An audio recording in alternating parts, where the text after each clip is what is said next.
From Carolla One Studios in Glendale, California, this is the Adam Carolla Show. Adam's guest today, Rob Schneider. With Gina Grad on news and Bald Brian on sound effects. And now, back from his second favorite Seika, Laguna Seca. And if you know the first, you watch too much porn. Adam Carolla. Yeah, get it on. Got to get it on. No choice, but they're going to mandate you get it on, man. Thanks for tuning in, and thanks for sharing. We rely on you. Good day, Gina Grad. Good day to you. Handball, Brian. Balak! Yeah, Rob Schneider's going to be zooming in soon. We'll get you guys caught up on vacation week. I had my vacation weeks have a lot of range because the beginning part of them is me cleaning this shop.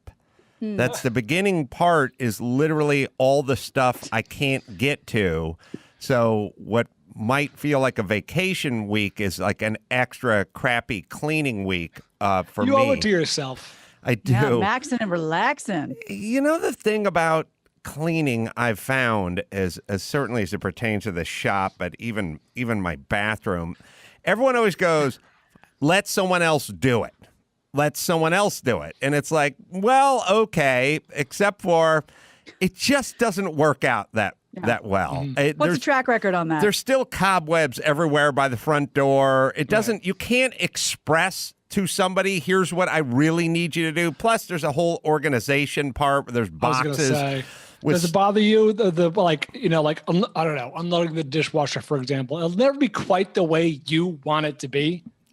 That's a bad example because I don't think you use the dishwasher. No. But you know what I mean? There's like something you're like, I appreciate the effort very much, but this is not how I would do it. Yes, and or when somebody, what I've found is people don't really clean and organize. They just move stuff aside and sort of pile it into a drawer, and then that's when you get the chapstick with the AA batteries, and now you're effed because I've found that almost everyone works off of shapes, not off of function. So the chapstick will end up with the AA batteries because they're the same size. Obviously, one has nothing to do with the other, but at some point during the organization process, that's what happens. Anyway, I came over here with intern Ryan, and we just cleaned. That's all we did was, he was scrubbing and I was organizing, and that's what we did for the first 3 days. I was also prepping my car and the trailer and everything to get out to Laguna Seca. The Laguna Seca, they canceled the Monterey weekend, the big car weekend. They had this sort of driver's appreciation race that took place the week before. I'm not sure what they were doing, but it was basically no crowd, no vendors, no all the hoopla that normally attends this thing, maybe 100,000 people with tons of vendors and Rolex sponsored drivers' tents and all kinds of food and all kinds of whatever pavilion. It's all gone. It's just dudes in their race cars and their semi-trucks and their trailers. And it's the hardest core of all the hardcore dudes because it's all the dudes who they went, we're not going to do this car weekend. There's not going to be any Pebble Beach concourse. There's not going to be any Quail Lodge, all the auctions, all the fun stuff for the wives and the stuff you can do at night and the Acura party. And, you could go hang out at the Rolls Royce booth, on Pebble Beach. All gone, only racing. That's it. It was you guys and Sturgis. That's about it. Right. So all the guys that were there, I knew were the hardcore dudes. And they had they got off about 8 run groups, and there's 20, 25 cars in almost each run group. So it was a pretty well populated event, and everyone just did their thing. Best dudes in the world, completely unaffected by whatever's going on in the world as it pertains to COVID-19. And all just like crazy can-do guys who are just like, we'll just fix the car overnight. We'll pull parts off of this car and put it on that car. I saw Jim Farley. Jim Farley is Chris Farley's cousin. They look exactly the same. They're about the same age, or would be about the same age. He just got made CEO of Ford. I mean, he literally... Muzzle. Yeah. And he's out there racing his Ford-powered Cobra. He's got a Shelby Cobra, and he's out there racing. He's walking the walk. He is walking the walk, man. So we hung out a little with those guys. And the race was... So we went out. The race was Saturday and Sunday, 2 races Saturday, 2 races Sunday. Of course, we all made the deal to go out and eat and go to the steak places and do all that. Everything was just shoved out into the parking lot, which is fine. It's all kind of theater, like, walking down the bike path and Cannery Row, and there's all these signs that like $100 fine if you don't. It's just the sun is shining and people are going for walks and jogs and bike rides and whatever. There's no, I don't know. It seems like a lot of theater to me. Anyway, everyone just moved out into the parking lot, and except for Clint Eastwood's restaurant, which has a big, beautiful patio that overlooks the bay and the ocean and all that kind of stuff. So we went out. We had some fine dining and went for big long walks in the morning, and then went to the track. It was kind of nice. The track is normally a clusterfuck, like cars way down the hill, check in, security, can't go here, can't get in there. It is a clusterfuck normally because there's 100,000 people and all these vendors and all these checkpoints and everything, just wide open. They checked your forehead with the thermometer when you walked in every morning, and that was it. It was just be able to pull the car right up to the race car and get out and park it there, like the kind of stuff you couldn't really do if it was silver lining. Yeah, so it was kind of cool. Everyone just kind of slowed down, got into the racing.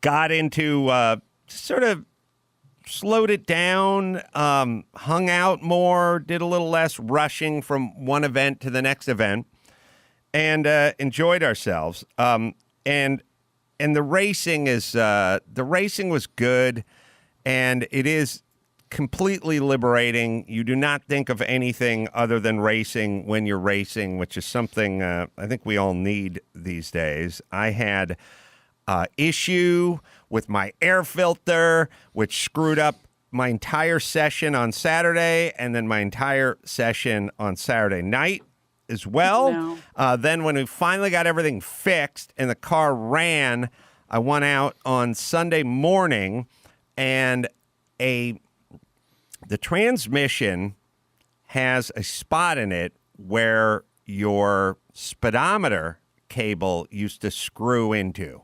It's an old car. It's an old transmission. So the speedometer cables would run off of the transmission. And back in the old days, that's how they figured out how, your speed. This has a hole in it where the speedometer cable used to go, but there's no speedometer. So it's plugged.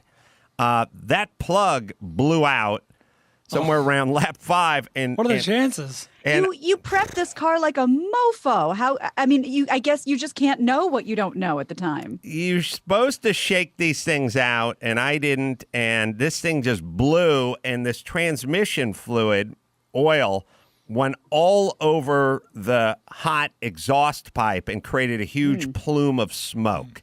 So it cinematic. Yes, it looked as if I blew something up. I didn't know what it was, but that was the Saturday morning run session. So every one of my sessions had been screwed up, and this was just left Sunday afternoon. That was Sunday morning, and all we had was the last run of the entire day on Sunday. There were 3 in all, right? Over the weekend? There were 4. There were 2 Saturday, 2 Sunday. All of them had been marred and hampered. Oh, no. So worst law firm ever. Mar and hamper. We'll fight for you. Yeah. We're dealing harassment suits. That's right. Don't expect much. Believe me, we know harassment. We both took a lot of shit in junior high. So now it comes to the very last race on Sunday, and I got everything straightened out, but I've not driven this car. It's a brand new car with this stupid transmission that's like second gear and third gear are like the same gear. I don't want to bore all you guys, but I hate this transmission. So does everybody else. No one runs it. I don't know why it's in the car. But it came down to the final race, and I had not qualified for anything because I'd not laid down a time. And then these guys, which I love these guys. The guy who was on the pole, Troy, who's super fast and basically a professional driver, he said, why don't we take the top 5 guys and put them in the back? Let's take the top 5 guys who gridded up, qualified first, second, third, through fifth, and we'll start at the back, and that's the way we're going to run this race. And it's like, that's fun for them. It's not that fun when you're driving and 5 dudes who are hard charging dudes are coming at they're all going for it, because the reason they're all going for it is you could say, well, why not just let a couple laps go by and you'll work your way past these other 15 or 20 dudes. That's fine. But if one fast guy makes it out clean and gets out front of everybody, and the other 4 fast guys are kind of hanging around, that guy's just going to take off. And he's going to leave all these other guys. Conversely, if like the 4th or 5th fastest guy could somehow scoot through the traffic and hop to the front while the fast guy was caught behind a couple of guys, he could then make up a little space. So, and that's got to look like Fury Road in your rear view. I don't like that. I'll find some footage of it, but I'll just let you guys hear the first 30 seconds of the start. So I'm driving a 510 Datsun that I've never driven before. It's the really little one? It's really little, yeah. And you can hear that second, third gear sound the same. I'll play it for you.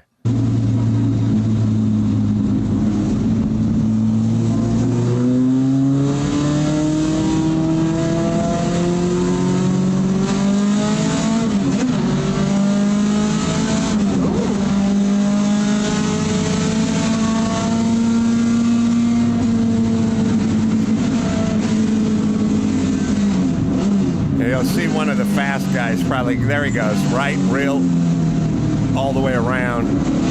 But everyone's just kind of in a big clump of cars together.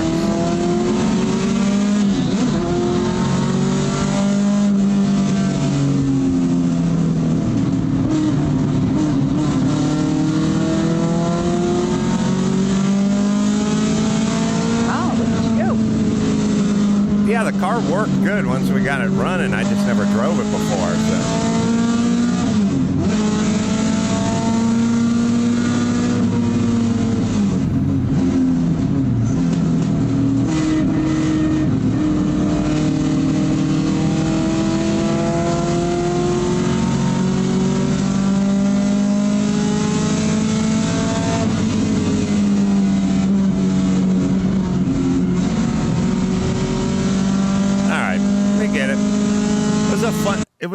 It was a fun goddamn race at the end. And the other thing was weird too is we were the last run group of the day. So when we pulled back off the track, everyone had piled all their cars up and taken off. They were all gone. It was just this sort of huge, empty spooky infield.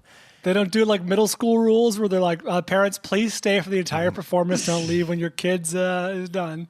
No, we had guys, there were guys that had their ramps and everything set up to their trailer so that when they got off the track, they just like drove it right up, packed it up. But I mean, I don't know. There's something about these dudes. There's like solo dudes. There's a few solo guys. They drive their truck. They drive their trailer. They show up. They unpack everything. They have their tent and their stuff and their coolers and their clocks and all their tools and all their replacement parts and all. They work on their stuff and then they go race and then they pack it all up and then they just leave again. And I don't know why they're the best guys ever. And there's just something about those dudes because I've really been realizing that so many people are just into the process, that thing we talked about. Like, we want to talk about it, and we want to do a survey, and we're going to take a vote, and we're going to ruminate, and then we're going to figure it out, and we're going to put it through a panel, and they're going to review it.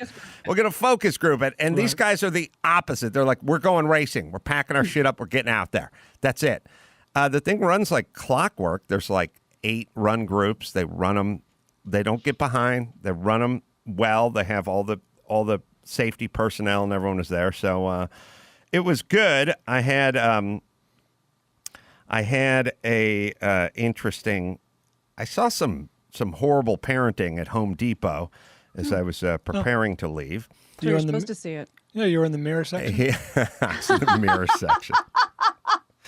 That would be super funny if there were a mirror section, but it's still good. It's still Why good. they have mirrors there, don't they? They do. I know. I don't think they call them mirror section, but I like it. I like it. All right. Like where your head's at. I like where your head's at. I was kind of wanting to intervene, but I didn't. So, you know how people, I've always said, like, they don't seem to have a proper fear of automobiles. Like, you see people crossing the street, just kind of looking down at their phone. Or how many times has it happened where you're like backing out of a parking lot? There's just someone standing there by the back of your car, and you're just watching them, and you're backing, and they're like kind of hanging, and you're like, would you get the fuck out of the way? Or even moving forward, like people just kind of stopped, and it's like, just move it over, go to the sidewalk, or get out of the front. I don't know. How do you know I'm not having the world's worst day? Or how do you know I'm not texting too? Or why do you trust me so much? But father was like a 40-year-old guy, had his like 17, 18-year-old son, and he was just like standing in the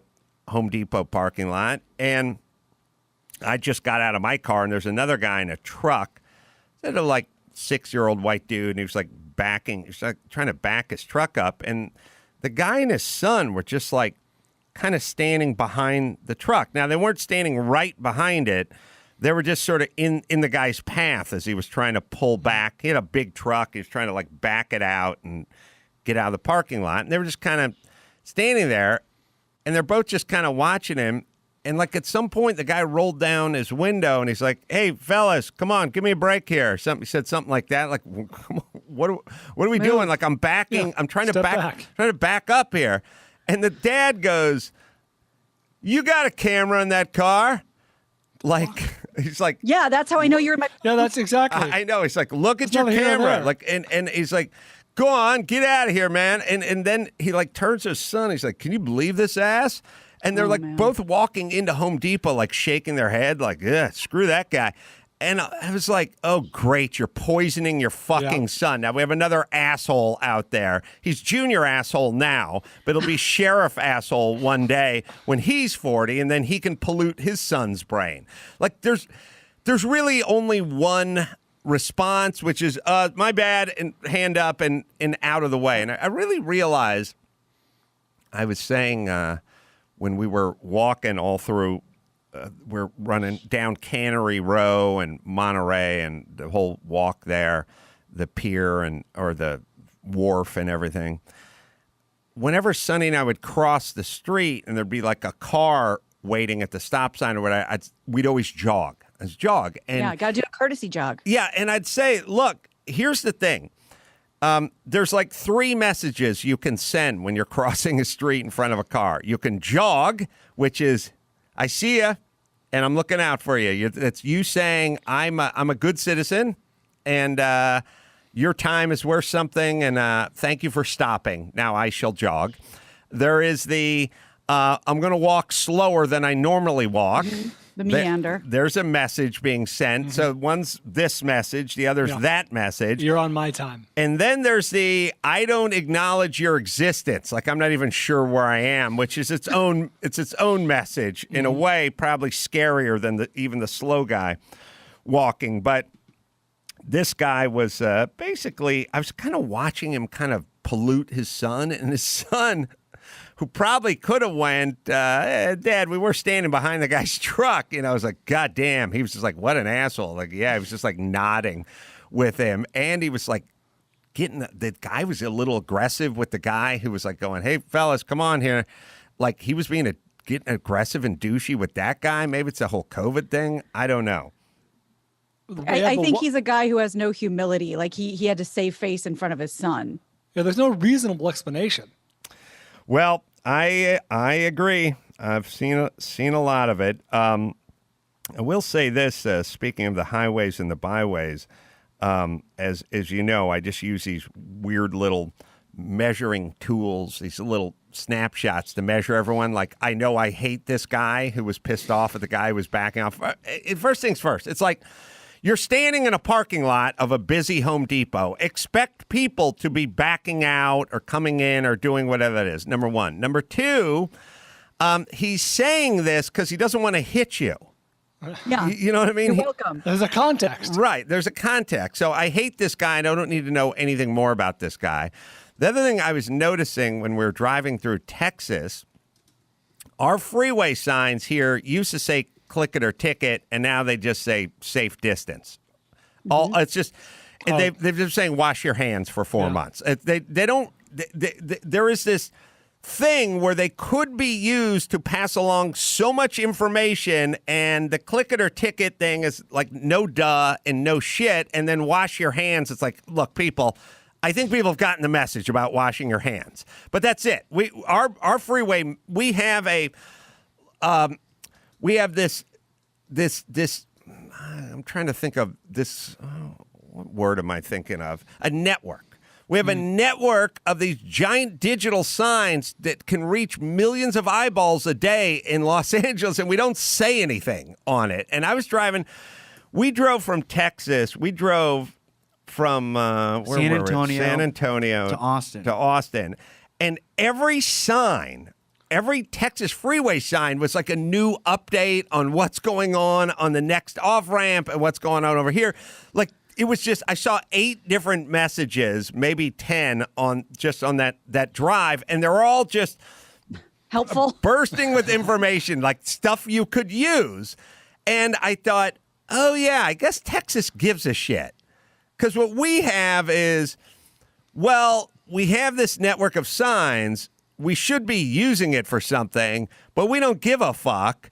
So what should we put on there? And it's like, well, just put something about safety that no one gives a fuck about.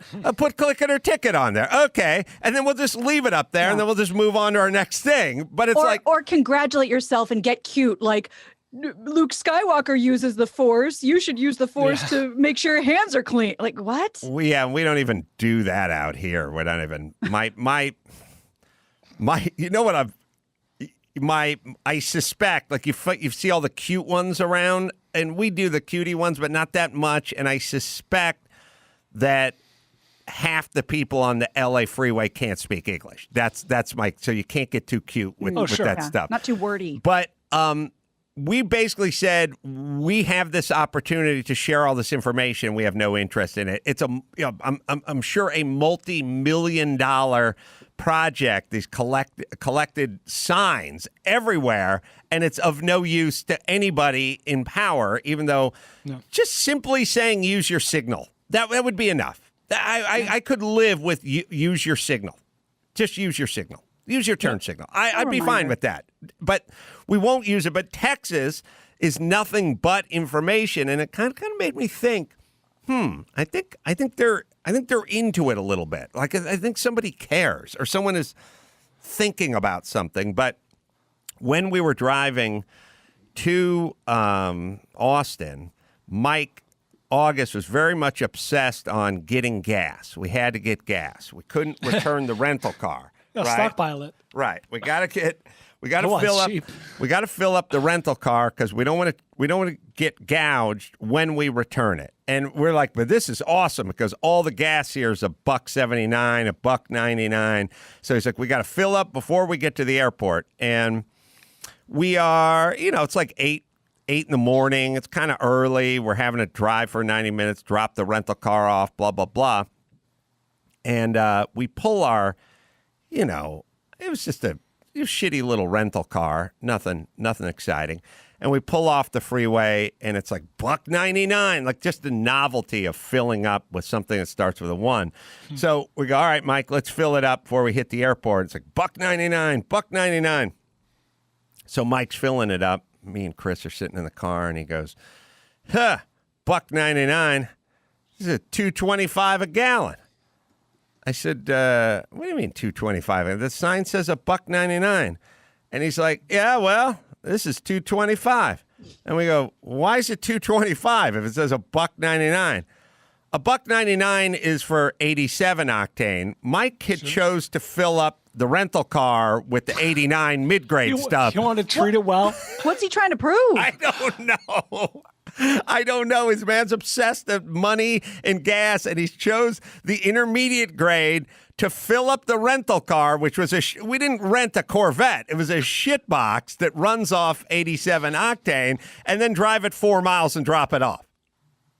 As if, I don't know, the chick at Alamo was going to put her finger down the fuel pipe, like lick it like that. Yeah, like the it's pure, like in Goodfellas. Yeah, I don't know. This tastes a lot like 87 octane to me. I don't know. What was his explanation? First, I don't know what his explanation was. Why was he angry at the gas pump? Yeah. He was like, what? $2.25? This is bullshit. Yeah, he comes back into the car while it's filling, complaining, oh, I can't believe it's $2.25 here. Like, what are you doing? And then Adam just responds, this is the sign of an insane person. Yes. He's also one of these guys, and I want to tell all you guys, please don't do this. People do the manufacturer says I can put 87 in, but I'm going with the 89 because I love my car, or I want it to last, or I want to be better to it. It's a complete falsehood. Just put in what it requires. If it doesn't say it needs the good stuff or the expensive stuff, then just put in the cheap stuff. That's it. I think it's funny. People look at the car like their body. You know what I mean? Where they go, I'll pay a little extra for the organic or the free range chicken or whatever it is. That's fine, but that math doesn't apply to your car. And I think people think it does. Yeah, you would think it does until somebody tells you otherwise. Right. So well, thank you. He's been told. Although he's not going to do it in his car. He's still going to put the good stuff in his car. In a rental, though. In a rental, everyone. Like, did he stop and have it washed, too? No. I wanted to read you guys. I want to hear about what you guys did during the break. I was watching The Love Boat, as I'm apt to do during the break. And I saw Dick Martin of Rowan and Martin's Laugh-In. It was a huge comedy show, spawned lots of stars and spinoffs and things like that. Yeah, a lot of those people were all there. And I started to look at it, and I was like, Rowan and Martin, Dan Rowan. I was like, it was Rowan and Martin's Laugh-In. And I always kind of remember Dan Rowan was the guy who was like smoking a pipe. He's kind of like a Hugh Hefner type character. And there was this kind of setting up comedy acts and being kind of the straight man. I don't remember him doing stand-up or bits. I don't remember seeing him before or after this, but Rowan and Martin were partners, and this was a massive show in the late 60s, early 70s. A real cultural kind of phenomenon. That's the one Nixon appeared on, right? Yeah. Sock it to me. Yeah, they get all this. They kind of do like, here come the judge and sock it to me and all this kind of stuff. They coined all these phrases, and then they'd get a lot of Henry Kissinger types and Nixons and all different types of people who wouldn't normally pop up in those places. And I thought to myself, wonder what Dan Rowan, who was that guy? Where did he come from? I don't remember him as a stand-up, and I don't remember him as a comedy actor. I'm trying to figure out where he came from of Rowan and Martin's Laugh-In. So I looked up Dan Rowan, and his story is what, Dawson? He was born in 1922 on a carnival train in Oklahoma. His original name was Daniel Hale David. Toured with his parents, who performed a singing and dancing act with the carnival. At age 11, his parents died. He spent 4 years at a home in Colorado. After high school, he hitchhiked to Los Angeles, found a job in the mailroom at Paramount, integrated himself quickly with the studio head, and a year later became Paramount's youngest staff writer. Then World War II happened. He served as a fighter pilot in the 8th Fighter Squadron for the United States Army Air Forces. He flew a P-40N Warhawk, in which he shot down 2 Japanese aircraft before he was downed by another P-40 and was seriously wounded over New Guinea. His military decorations include the Distinguished Flying Cross, the Oak Leaf Cluster, the Air Medal, and the Purple Heart. Guy's born on a carnival train, ends up in Pueblo, Colorado. Made me think that Pueblo, Colorado is where, when I was a kid and they wanted you to send away for a brochure from the government, everything the government's like, send to Pueblo, Colorado for more information. It makes you wonder if there wasn't a big orphanage or something in Pueblo, Colorado, where he then was raised. And then he hitchhikes. By the way, in the 30s to 40s, I mean, you know, cars, a car couldn't make it 11 miles without overheating back then. But anyway, then he goes flying these huge warplanes in World War II. Then what? Then he's discharged from the Army. He teams up with Dick Martin, starts a comedy nightclub act. They appeared on television, but it wasn't until the critical success of a summer special in 1967 that they found fame on Laugh-In, Rowan and Martin's Laugh-In.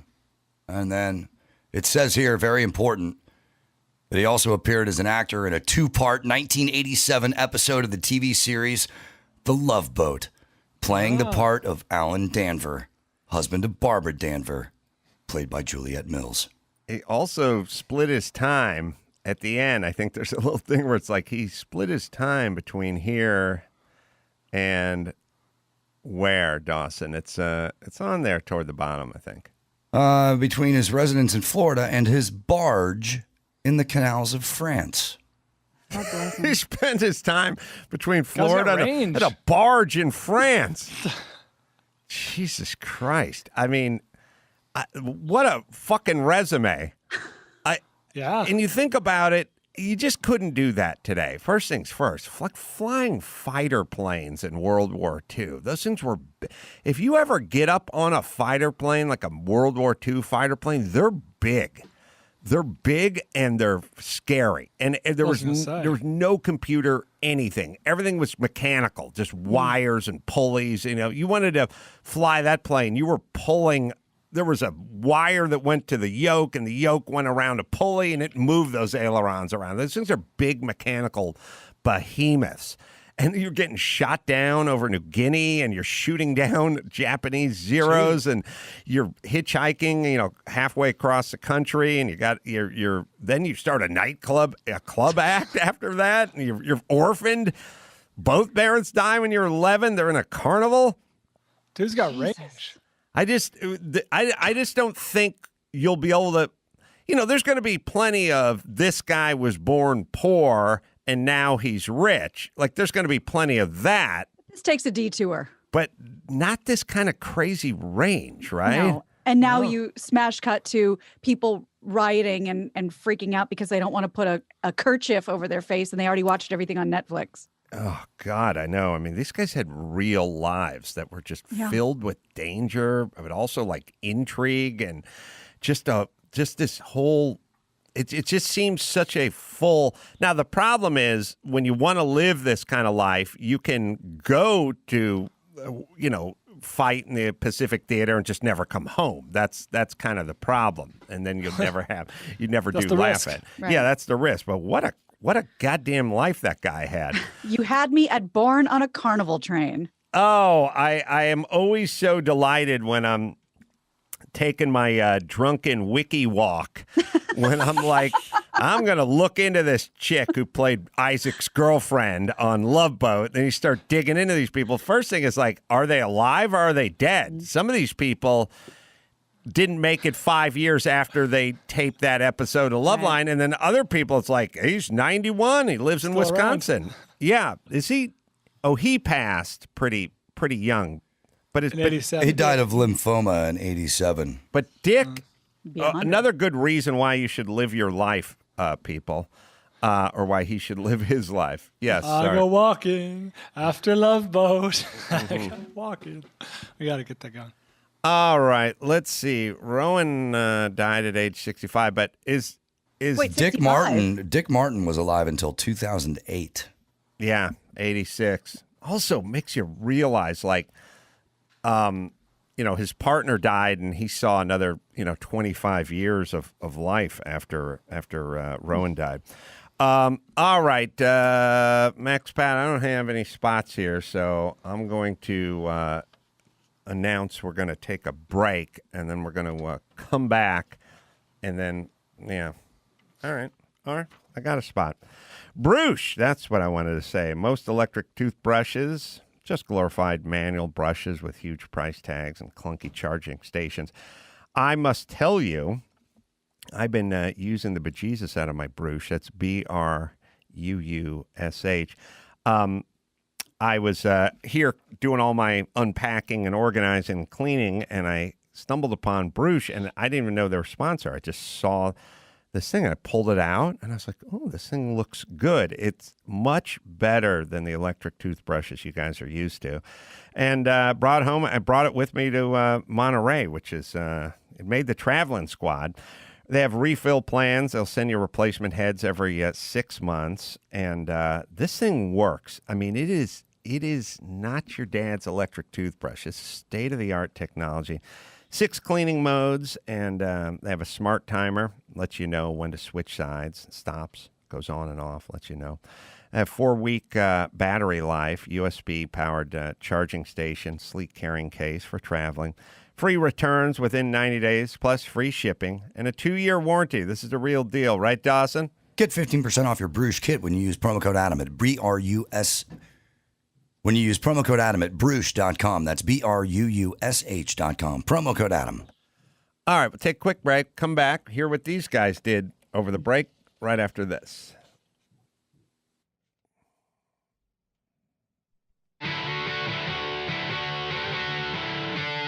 It's time to check Adam's voicemail. Adam, this is Aaron from the Bay Area. I was just remembering your cheerleader song from Loveline back in the day. Here we come a-truckin' in. I'm going to go ahead and let you finish. Take it easy. You can leave us a message at 888-634-1744. Bet you wonder where we been. Here we come a-truckin' in. Bet you wonder where we been. We're the team that can't be beat. 'Cause we're funky on our feet. Oh, wow. Yeah, that's what I learned. That was a powder puff cheerleader. We took it very seriously. Why is being funky on your feet mean you can't be beat? I know plenty of people and teams who are funky on their feet. They get beat regularly. Most these, cheers that I remember all through Pop Warner and stuff, just hearing the cheer, there's like Go Bananas and then Spell Bananas and stuff like that. Didn't have a lot to do with strategy or winning. No, there was a cheer from middle school that we did that was just TRU. TRUCK, keep on trucking all the way. Yeah. There's not a rhyme or a reason. I do like the "we got the spirit." Yes, we do. We got the spirit. How about you? One where you point at the other side, because everyone gets to participate in that. All right. So, Gina, what'd you do during the break? Well, I was here. I still had my my nightly shift over at KFI, so I didn't go anywhere per se, but it came at the perfect time. It was beschert, as my people say, because I haven't seen my dad in almost 5 months because of the lockdowns of the hospitals and nursing homes and all this stuff. And as you know, he got very sick, so. It just so happened that last week he had a neurology appointment and an ENT appointment, and I got to go to both of them. Oh, fun. So I saw him 2 days in a row for the first time in almost 5 months, which was like, I kept telling him, I was like, I feel like I won the lottery. I won the lottery. I get to see you 2 days in a row. So that was phenomenal. That was worth every penny. But really chilled and just went to work. Did a little stuff with the family. We took the child to Home Depot, which for some reason he calls the battery store. That must be he must have It's the mirror store, Gina.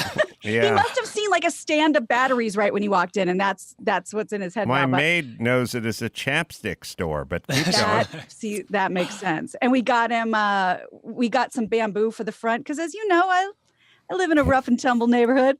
And so we got something for the fence so you can't see in quite as easily. And got him some flowers. So we planted some sunflower seeds and did a little gardening with him, which was a lot of fun. Sorry, but you reminded me of something that's in my phone that Dawson's going to go nuts for, which is more my dad playing the trumpet. You're talking about your dad. He's now telling me his $4,000 trumpet's no good. There's something wrong with it. And I kept trying to listen. I kept trying to listen to it. All of a sudden, a sad whatever. He said, like, what are you up to? And I said, I'm going to Pebble Beach. I'm going to Laguna Seca to do a race. And he's like, are the top racers from the circuit going to be there? And I was like, Dad, I'm not a professional race car driver. I'm a stand-up comedian. I'm not a professional race car driver. I don't. They can't stop. And, is he? You know what I said to him? You know, it's so sad. He's 89. He went, well, what is it or whatever? And I just said, Dad, it's just not worth it. Like you don't know. You don't have a base that I could explain. He doesn't know barely knows what a car is. Like, I couldn't say to him, I'm driving my 510 dots. He wouldn't picture, he wouldn't know. Yeah. Like I said, you know how you can drive a car? You can drive fast. You can drive really fast. And then we get together, we drive fast together. I literally, it's like you were trying to teach people math, but they didn't know the difference between a 2 and a 5. Mm-hmm. And it's like, at a certain point you go, you need a base so we can discuss this. But if you don't have a base of knowledge or of understanding, or you don't know anything, then just fuck it. And I remember just telling Dad, you don't have a base, so we can't discuss what I'm doing. And he was like, okay, good. Like, bullet dodge. Bullet dodge. Sorry, go ahead, Gina. So, that was pretty much the week. It's a lot of dad stuff. And then by Saturday, my head was about to explode. I said, I got to get the fuck out of here. And I don't care where we go. So I woke up just kind of feeling sorry for myself and was very vocal about that. Like, I'm just feeling sorry for myself. I just stay in bed. And to my fiance's credit, he was like, fuck that, because I don't want to hear about this for another week. We are going, we are getting up, we're doing whatever you want. So I said, let's just go. Let's just drive. I don't care where. So we got in the car. The kids at home, look at the window. No kid. And I said, I want to drive through like the West Valley, see me, things that I don't normally see. So we took this gorgeous drive, like 118 and a 23. And we have pictures. I literally, like a dog, sat with both arms and my head out the window. Tongue wagging. Literally, for like 45 minutes, I was in heaven, just driving this warm breeze. We drove through Malibu, stopped and he ran up the sand, that giant sand hill that people do. There was lots of kids doing sand sledding, which was kind of cute. He ran it. I sat at the bottom. Oh yeah, sand sledding. That sounds cool. That was cool. I wish we would have known. I would have brought something. And I said, let's keep going. So, Zuma, Point Doom. We ended up in Ventura, and we're like, let's just walk around, see what's going on up there. Well, it reminded me of our time in Temecula, which is everyone's kind of in fuck it mode, but it was interesting. I love a street party, a street festival, anything that looks like that. And now everything looks like that because everything's a walk street. So we got up there and it was crowded on Main Street, or whatever the main street is, in Ventura, lines and just no social distancing of any kind. But we found a restaurant that didn't have a lot of people, which I guess we should have known the food wasn't going to be awesome. But we said, let's not like rub elbows, but I want to go walk around. This is exciting. This is the first time I've been outside in 4 months, essentially, to do anything. So we walked around up there and had a lovely drive back, which was great. Came home, started our 6th run of Breaking Bad. I think we're on season 3 now. Yesterday, or I guess Sunday, we did something that, Adam, I don't know if you're going to love us or hate us for this, probably both. We decided it would be really fun to run errands together because that would make it more fun. So my dad, I don't like running other people's errands, but he was willing to run mine. So he bought my dad the MLB baseball package. So we ran up to where my dad is recovering and set that up for him. Although we can't see him, they just passed us the iPad. And then we ran some errands. Be careful that if that thing automatically renews every season, it's one of those things. Thank you. And when Danny Two Sheets was staying at my party house in Sherman Oaks, he signed himself up for the MLB package and then never unsigned himself. And not only the only thing I hate more than baseball is paying later. for baseball. Yeah. And Pay for unlimited baseball. we got 4 days into the next season, and I was like, hey, I want to go ahead and cancel this. And they're like, well, you have to pay for the whole season because, right, it's just science, or is it just they want your money and fuck you? So Yeah, thank you. just be careful to keep an eye on that. It'll just keep going forever. Well, speaking of that, you know how everything feels a little bit like the beginning of like they're setting the scene for some sort of sci-fi apocalyptic movie. Well, I should have recorded it. I didn't. I'll just tell you really fast. I found the perfect opening for the sci-fi movie that we're all in. So he turns on the MLB here and he's excited because he can watch the Twins, and they're just doing a little, filibuster chatter, the announcers, and they say the thing that would start any sci-fi movie just to set the scene where we're at.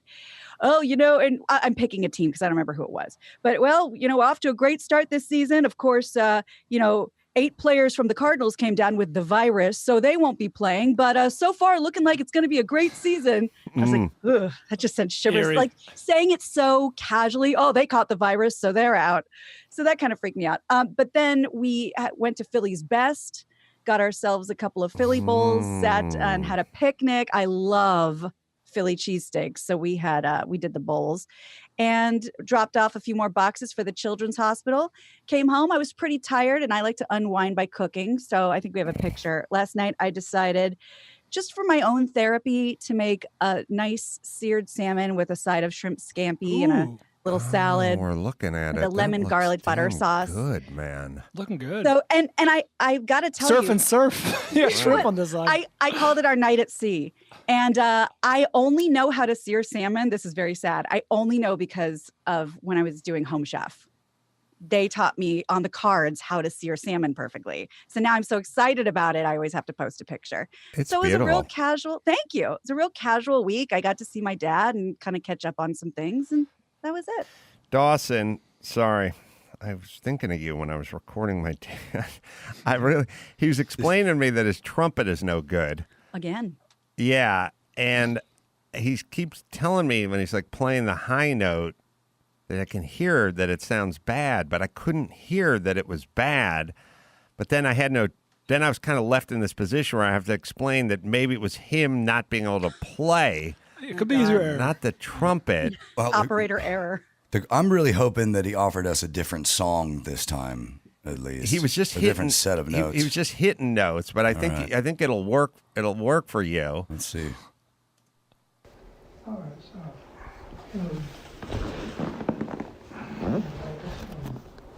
I'm not sure what. Oh, there it is.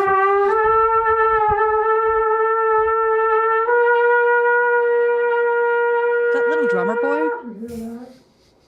Try it again. Little vibrato. Taps. It feels like there's saliva or something. I can't hear it. It sounds pretty clear. Star Trek. That's 2001. Yes. That's right. Right. That's Wagner.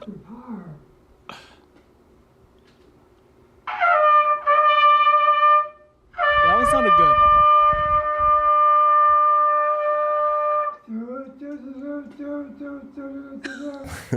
Now, is there somewhere he wants me to get his trumpet It fixed? just sounds higher. But I don't know what is broken on it. It's just. All right. Ooh. So I don't know if there's something psychological going on here, but it's like 3 years of him wanting a trumpet, then me getting him a $2,000 trumpet, and it's not good enough. Then he takes that back.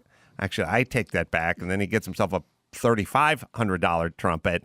And now there's something wrong with this trumpet, and I need to get it fixed for him somehow. But no place is open, and I don't know how to fix it. Yes. He's He a can process guy. He can explain it to you, but you have no base. No base of knowledge No about bass. trumpets. Yeah, you're right. He threw it right back in my face. And No, you're right. He's a process guy. He wants to talk about forever. this trumpet forever. The ultimate process guy. His whole life has been a process.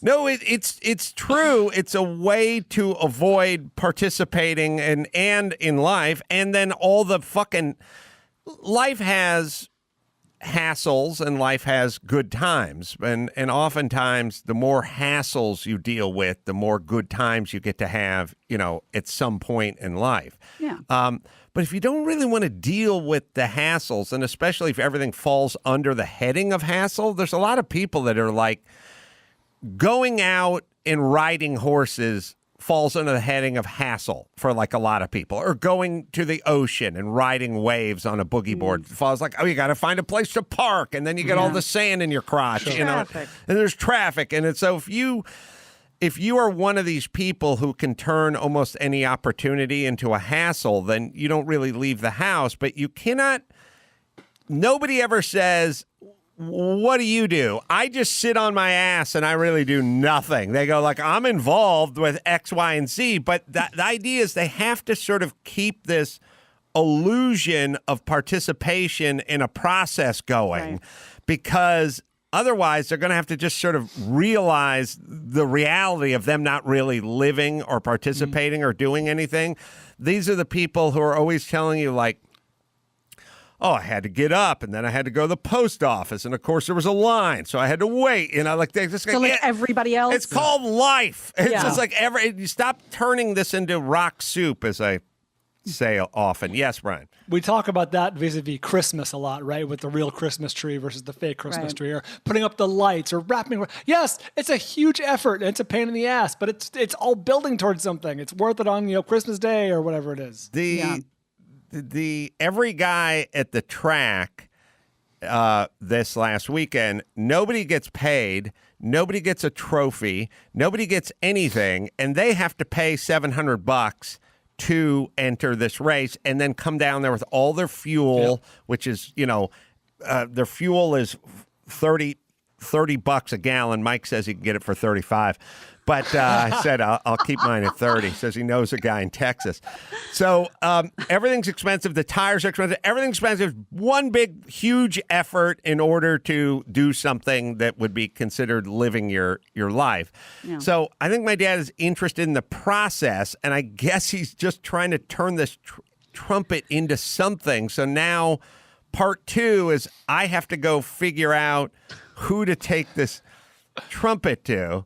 Which I actually how to explain what the problem is when you don't hear it. I had a funny conversation with him too. All my conversations with my family are super condescending, but he said, "I said, I'll handle it. Just give me the trumpet. I'll handle it." And he said, "Do you have a guy for this?" And I go, "Everyone's my guy, Dad, because I get shit done. Like when you get stuff done, you don't have a trumpet guy. You just take care of business. You have relationships. You know people and know people. You go, who's the guy? Well, Dawson and Chris, they're musicians. They're going to know someone. I would go to them. If something broke on the trumpet, I would go to Sean in the other shop. Like I don't have a guy. I have a whole bunch. I have a brain and relationships. I have a network. Right. I can figure this shit out. Chris, does that sound like the trumpet was broken, or I couldn't tell. My head was swimming. I couldn't tell either, to be honest. All right. So I didn't hear anything wrong with the trumpet. I didn't hear anything. Maybe the pair of lips attached to it. Possibly. Easy, buddy. It didn't come with lips. So now we're in, I don't know, stage 28 or round 14 of the trumpet or whatever. It's an ongoing thing. Well, like you say in I'm Your Emotional Support Animal, it's kind of why your mother stayed in junior college for so many years. She never had to commit to actually doing something. The process, yeah. Oh, the reason I hate junior college is because of my mom. She hid under the shroud, under the awning of junior college for 18 years because we would go, what are you up to? I'm going to school. Oh, you're back at school. And everyone would applaud, and then she'd get left alone. And your dad says, well, I'm trying to fix this trumpet. I'm troubleshooting a flugelhorn. Damn trumpet. And wrestling with a damn trumpet. Hey, real quick, can I tell you one thing that I forgot? I got good shamed last night, and it really, really helped a lot. We got home from all this mishigas, and I was in the shower, and we have separate bathrooms because I need my own bathroom. And Andy comes in to ask me something. And I poke my head out, and he looks around and goes, oh, Jesus Christ, because it's just stuff everywhere and hair stuff, just a wreck of cords and hair dryers. And I was like, what? He's like, ugh, kind of pointed everything and walked out. And I was like, oh, fuck. Right. Because you don't really see it. You do become blind to it until somebody else sees it. And then you're kind of embarrassed. So he got on the phone with a friend for about an hour, and he hears noises and chainsaws and barnyard animals and stuff, all this stuff coming from the bathroom. By the time he gets off the phone, I go, come here, take a look. And he goes, was this because of me? Oh, God, I feel like such an asshole. I was like, no. Thank you. I needed to hear it. I needed to hear it from someone, or otherwise I literally was blind to it until somebody else said, Jesus Christ. Straight so talk. I got a nice bathroom cleaning. Gina, you, my dear, are a winner. And I'll tell you why. Because I was really just thinking about this the other day. There's just two camps in the world. There's the people, you're in one camp or the other. I was thinking about this the other day. Like you can come in and say to someone, hey, this looks bad, or hey, you got to do this or that. And there's one group that gets angry. There's just one group that's like, oh, your bathroom is, they just get angry. And then there's another group that has to internalize. They're just like, oh, does it look that bad? I'm embarrassed. I hope we never have this conversation again.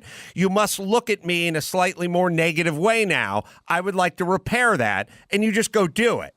But there's a large group of people just immediately gets angry with any of that kind of input. It drives me insane. I don't know why there's so fucking many of those people where you just go, your car's a mess, you should clean it or something. I go, your fucking car's like, why not just do it? It's a weird.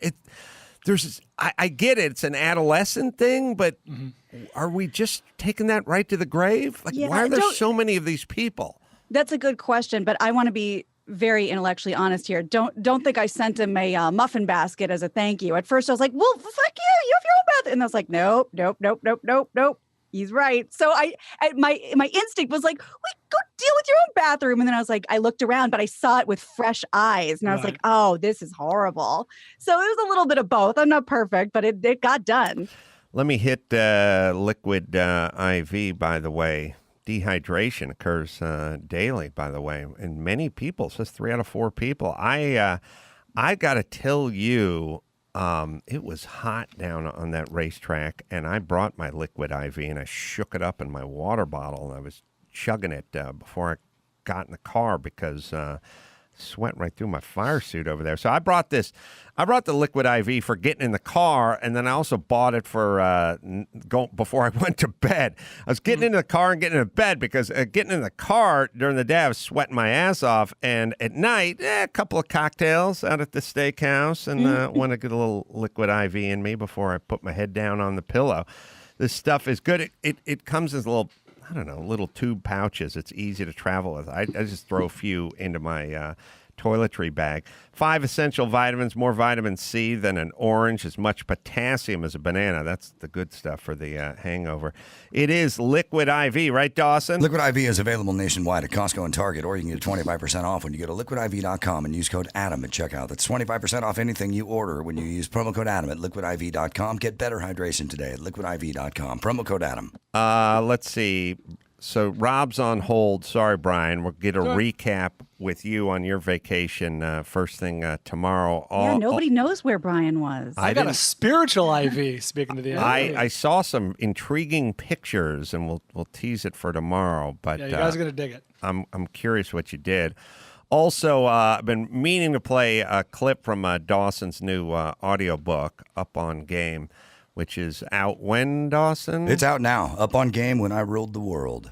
And give us a little synopsis. It's the second book. The first book was about Richard robbing banks and then going to jail. This next book takes place 4 years into his 8-year sentence when he gets asked to be the shot caller on the yard. And the guy has to walk a major tightrope in prison. And it's gnarly. It's like, those prison documentaries like Lock Up and stuff. That's nothing. That's told from the guard's perspective. This is some serious prison stuff. And I chose a clip to play for you that's a little callback to something we spoke of earlier on the Adam Carolla Show. I think you'll dig this. This is right at the beginning of the book when Richard gets thrown into solitary. I was transferred to the main solitary building, Building 7, after about a week. That's where I needed to do all that explaining. Once Chino and I hit the cell in Upper B section and were uncuffed through the slot in our door, a homie hollered out on the tier through a crack of his cell from a few cells down. Dispensa on the tira, cell 225, which translates from broken English into full-on English as excuse me on the tier, cell 225. Ah, an inquiry was coming. I responded with, Dispensa on the tira, si, and awaited a response. Are you active? He asked. He was making sure me and my cellie were not in protective custody, or to be more specific, ensure we hadn't placed ourselves in ad seg for having run to the guards after we got ourselves into some shit. Simone, homie, we're both active, I said. I was basically informing him, whoever that was, that we were involuntarily detained in ad seg, and we would be a part of the homies program versus doing our own thing. I'm going to shoot you my line in a minute. Pull it in when you see it in front of your pad. He was telling me that he was about to slide a weight made from the sole of a fake-ass shoe known as the Jap flap. You're going to have to read my first book to get a better rundown on what the Jap flap is. The reason being, I'm writing this in 2020, and I don't know how many times I can get away with saying the politically insensitive name of Jap flap. But that's what they called him. I've literally never heard them called anything else. The weight would have a piece of twine tied to it through a small hole at the lighter end of the sole. The twine was made from the elastic fibers of boxer shorts. You could have up to as much line as you can conceal in a cell search, basically. I began to make some line out of thin strips of sheets, since I'd just gotten there, and then made a makeshift weight out of the envelope my solitary paperwork was being contained in on my locker. I removed my solitary lockup order and left the filler papers in the envelope, and then poked a hole through the envelope with a small pencil, and then threaded the sheet strip through, tying it. The homie shot his line down the tier with his weight bouncing off the curb of the top tier and ricocheting into my cell. This motherfucker's been back here a minute with aim like that, I remember thinking. It gets pretty hairy as we go on. Mark Garriga says that he's often asked why he still does criminal defense. My response is that the stories are the best. Richard Stanley has proved that adage true 10 times over. It's a fascinating story told in a masterful fashion that is riveting and entertaining. Adam Carolla says... whatever Matt wrote. Jap flaps. It takes a lot of balls and or stupidity to rob a bank, but it takes real grit to make it through prison and come out the other side with a better outlook on life and without a face tattoo. Richard Stanley is by far one of the most fascinating people I've interviewed. You'll love this book. Pick it up on Game. When I Ruled the World, available wherever you get audiobooks. And tonight at 10 p.m. on Vice TV, they did a series called How to Rob a Bank. And they're debuting Richard's episode tonight on Vice TV, 10 p.m. Wow. So check it out. Nice. Well, thank you, Dawson. Rob Schneider Jap flaps is on hold. That's what they call them. And they also called them Zories, which is something we were trying to figure out. Flip-flops were Zories and or Jap flaps when I was a kid. Don't know where the origins of Zories. Never heard that. We call them thongs. Yeah, because they go between the, yeah. These were more like the ninja shoes. Oh, these were the ninja shoes. Yeah. Oh, right. Just with the flap over the top. Shower shoes. I'm seeing Zori's is an Jap East flaps. Coast thing. Zori's is an East Coast thing. Yeah. Okay. My relatives from Philadelphia, Pat and Vince Bruno would be like, I'm wearing my Zori's. And that's an East Coast thing. Like, I don't know, like they have horseshoe crabs over there and we don't. JB Weld, quick 15 seconds at JB Weld here. Proud sponsor of the Adam Carolla Show. Epoxy adhesive brand used by both DIYers and pros as well and trusted for over 50 years. Available at jbweld.com. Rob Schneider's on hold. We'll take a quick break. There's a couple calls up here I want to include Rob on as well. So we'll take a quick break. Is that true? Yeah, take a break. We'll come back with Rob and a couple of phone calls right after this. The Adam Carolla Show presents Rob Schneider's birthday cocktail party for October 31st. Let's see who made the list. Hey, look, it's filmmaker Peter Jackson. With a name like this, how could she not be famous? Piper Perabo. John Candy is here. All right, stop. It's Vanilla Ice. Oh, fantastic. Someone invited Willow Smith, Mike O'Malley, and songwriter and composer Adam Schlesinger. Have fun, Rob. Now back to the Adam Carolla Show. Not a bad mix at that Rob's birthday cocktail party. Good to talk to you, Rob Schneider. Nice. There was that pitcher from Baltimore who was also born the same day as me. There was a pitcher from Baltimore. I thought it was O'Malley or some other guy. Yeah. But anyway, I just like the Orioles. We'll thoroughly research that and figure it out. Please do. So it's nice to see you guys. It's been too long, and I'm sorry it took the end of the world for us to finally get back together. The stand-up special, which is available now as you hear this on Netflix, is Asian Mama, Mexican Kids, Rob's new stand-up special. Rob's also going to be in Nashville, Tennessee at Zany's. I was out there. And Maybe not, Adam. Maybe not. Yeah, well, that's supposed to be August 20th through the 23rd. But you go to robschneider.com and find out where he is and what's going on. Where are you right now?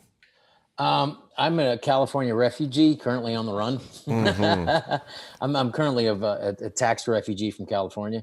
No, we're out in Arizona. We said, let's come out here until everything calms down. It's hot out here, by the way. I know. Oh. But, they were talking about having to raise the taxes in California to pay for all this shutdown and everything. Yeah, but the good news is we haven't worked for months. So, that money we saved up during the Governor Newsom, just to make it up to us, is making it retroactive to when we were making money in January and February. Thank you, Governor. Mike August keeps saying this is what's going on. I mean, he wants to raise it to like 16.5% or something. 16.8. Not that I care or that it affects me at all. So what it does is if you're paying, 36% in taxes federally, then you tack on California state taxes, and now you're over 50%. You're well over 50% at this point. And I guess my question is who isn't going to move? I can't imagine people not moving. Now, I don't know how Rob's moving. Yes. I don't know how it works. When do these, and by the way, they're retroactive. Yes, they're going to go back. They're going to go back. I swear it's going to go back to January and February. Why stop there? Go back to like 1978. Just keep going. I mean, it just doesn't matter. They make up the rules as they go. It doesn't matter anymore. I don't know. The one thing that I keep obsessing on as I drive up and down the street. I was driving one party system Glendale. That's California. I was picturing everyone. I was past the salon and they just had all the chairs out on the sidewalk. Everyone just sitting, getting their hair cut out on the sidewalk. And I thought, I've been flying all over the place. I don't understand how you can fly on an airplane and you can't get your hair cut. Especially when they distance everybody, like it's indoors. The airport's indoors. Yes, it's a very selective virus. This virus, if you're socially conscious, it avoids you. If you're not, if you just want to go to church, if you're an a-hole just wants to go to church, they know you. They'll find you. If you're on a plane and the plane, the airline industry is not doing very good right now, the virus is like, we're going to give you a free pass. However, if you're trying to dye somebody's hair with like a little bit of a blonde tint to it because they have a party that they're going to only do on Zoom, but they still want to get their hair done, you can't do it. So it's at some point, aren't people going to throw their arms up and go like, hey, this doesn't make sense anymore. I can't teach my kids. I hate this stuff. I can't quit. I keep saying, shouldn't we have, when I was in junior high, we would organize a book drop. You guys ever organize a book drop? Yeah. Mm-hmm. The note would go around and, at 12:05, everyone's going to drop their books, And I thought, if I owned a salon or a barbershop or what have you, shouldn't we just organize a book drop? Like, hey, Monday, this coming Monday, 9 a.m. just open. Just all of them just open. There's nothing they could do about it. They couldn't enforce anything. I'm you know what's scary? The scary part is the compliance of how fucking malleable everyone is. Like everyone should just open their shop. Don't you long for the old days, those warm, cuddly days of, lower, bend the curve, lower the curve, and what happened to that? That was like 15 days. Don't worry. And then it's, pretty soon it's just going to be stuff us. By the way, to lower the chance of the virus, we're going to have to put everyone in a trunk in a car and drive you to Mexico. It's the best thing for you. Yes. Look, the part where you don't want to overwhelm the system, that completely makes sense to me. But I don't feel like some of these businesses opening would overwhelm the system. I've not even really heard, at least in Los Angeles, of systems being overwhelmed. I've heard of and I like how they just diss like the Vietnamese people, like saying, oh, it's not like a nail salon. The governor of New Jersey was saying, what are you kidding me? These people, very few people actually want to work down there in the Toa area anyway. Let's be grateful to these people that they want to do that, and then all that, the stuff. And but it's important. This is a life. People need this. My mom, I looks forward to doing that. She's 90. That's her month thing she likes to do. So to just kind of dismiss that these people aren't important, it's insane. Well, and to your point, didn't they at the beginning blame nail salons for this? But we never got any proof that this started with nail salons. We always suspected. But we never knew for sure. We did the wrong. They took the wrong angle on this, which is like, oh, you want to get your cuticles pushed, or you want to get your roots dyed. Well, you're being rude, and it's not about the people that are wanting to get their roots dyed. It's about the businesses that are dying who dye roots. You know what I mean? It's the It's the wrong angle. It's not the consumer. How much do you want your government to protect you? At what point do you say, you know what? I am going to get my nails done. I love you and thank you for your concern. I appreciate it, but I'm just going to take the shot of continuing to, to pay these Vietnamese families so they can take care of their children. It's like, to me, I get it. You got to lower the curve, bend the curve, break the curve, sit on the curve, squat, shit on the curve. But let's just when you're arresting a surfer who's surfing by himself out in the middle of the ocean, then it becomes like, okay, what is this really, really about now? And I don't know. You're sending a message, but the message scares me. Sarah, actually, on this subject, Sarah, are you there? Sarah from Nevada County, California. Yeah. Hi. You have thoughts on us getting rid of Gavin Newsom in 2022? Yeah, I'd love to get rid of Gavin Newsom. And I've been following Major Williams, and he gives me a little bit of hope. I like the name. But, yeah. Yes. But yeah, I'm concerned. I mean, like what I hear you guys saying is like small businesses. We're a small county here in Nevada County. We had one death and an 80-year-old cancer patient. And a lot of our restaurants had to go back to not having indoor dining. Well, these places can't survive on 20% capacity, right? And sitting outside, on a cement, restaurants can't survive on 80% capacity. Weather. I know. No, you need to be packed whenever you're open to just have a chance of breaking even. The idea of we're going to do 50%. 50% means your restaurants, 98% of them go out of business anyway. So it's like you've got to give them an actual chance, and everybody. I love that they're at least trying to keep people outside. And the people in Manhattan Beach today were saying, the restaurants, can you at least give us an extra hour? Because they say you got to all eat outside now, and and you can't get as many tables outside. You're eating on the sidewalk in the street. So can you give us at least another hour so we can try to keep living indoors and sleeping indoors? I think it. Well, we did have pushback in our county, and we had businesses that tried to defy the orders. But then now our local county is trying to implement an urgency ordinance tomorrow morning to criminalize these businesses that try to stay open. Like what you guys are saying, they tried to push back. They tried to stay open inside for indoor dining. And now the county is trying to pass an ordinance that would fine them up to $10,000 a day.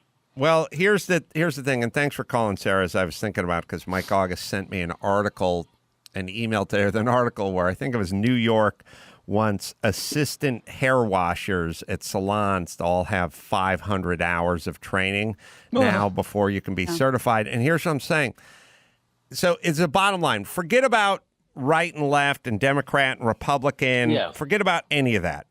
How much power do you want your government to have? How much of a say in your day-to-day life? Like, my feeling is I can go to a hair salon and I will trust them and their assistant hair washer. I don't need that person licensed. I need a competent person.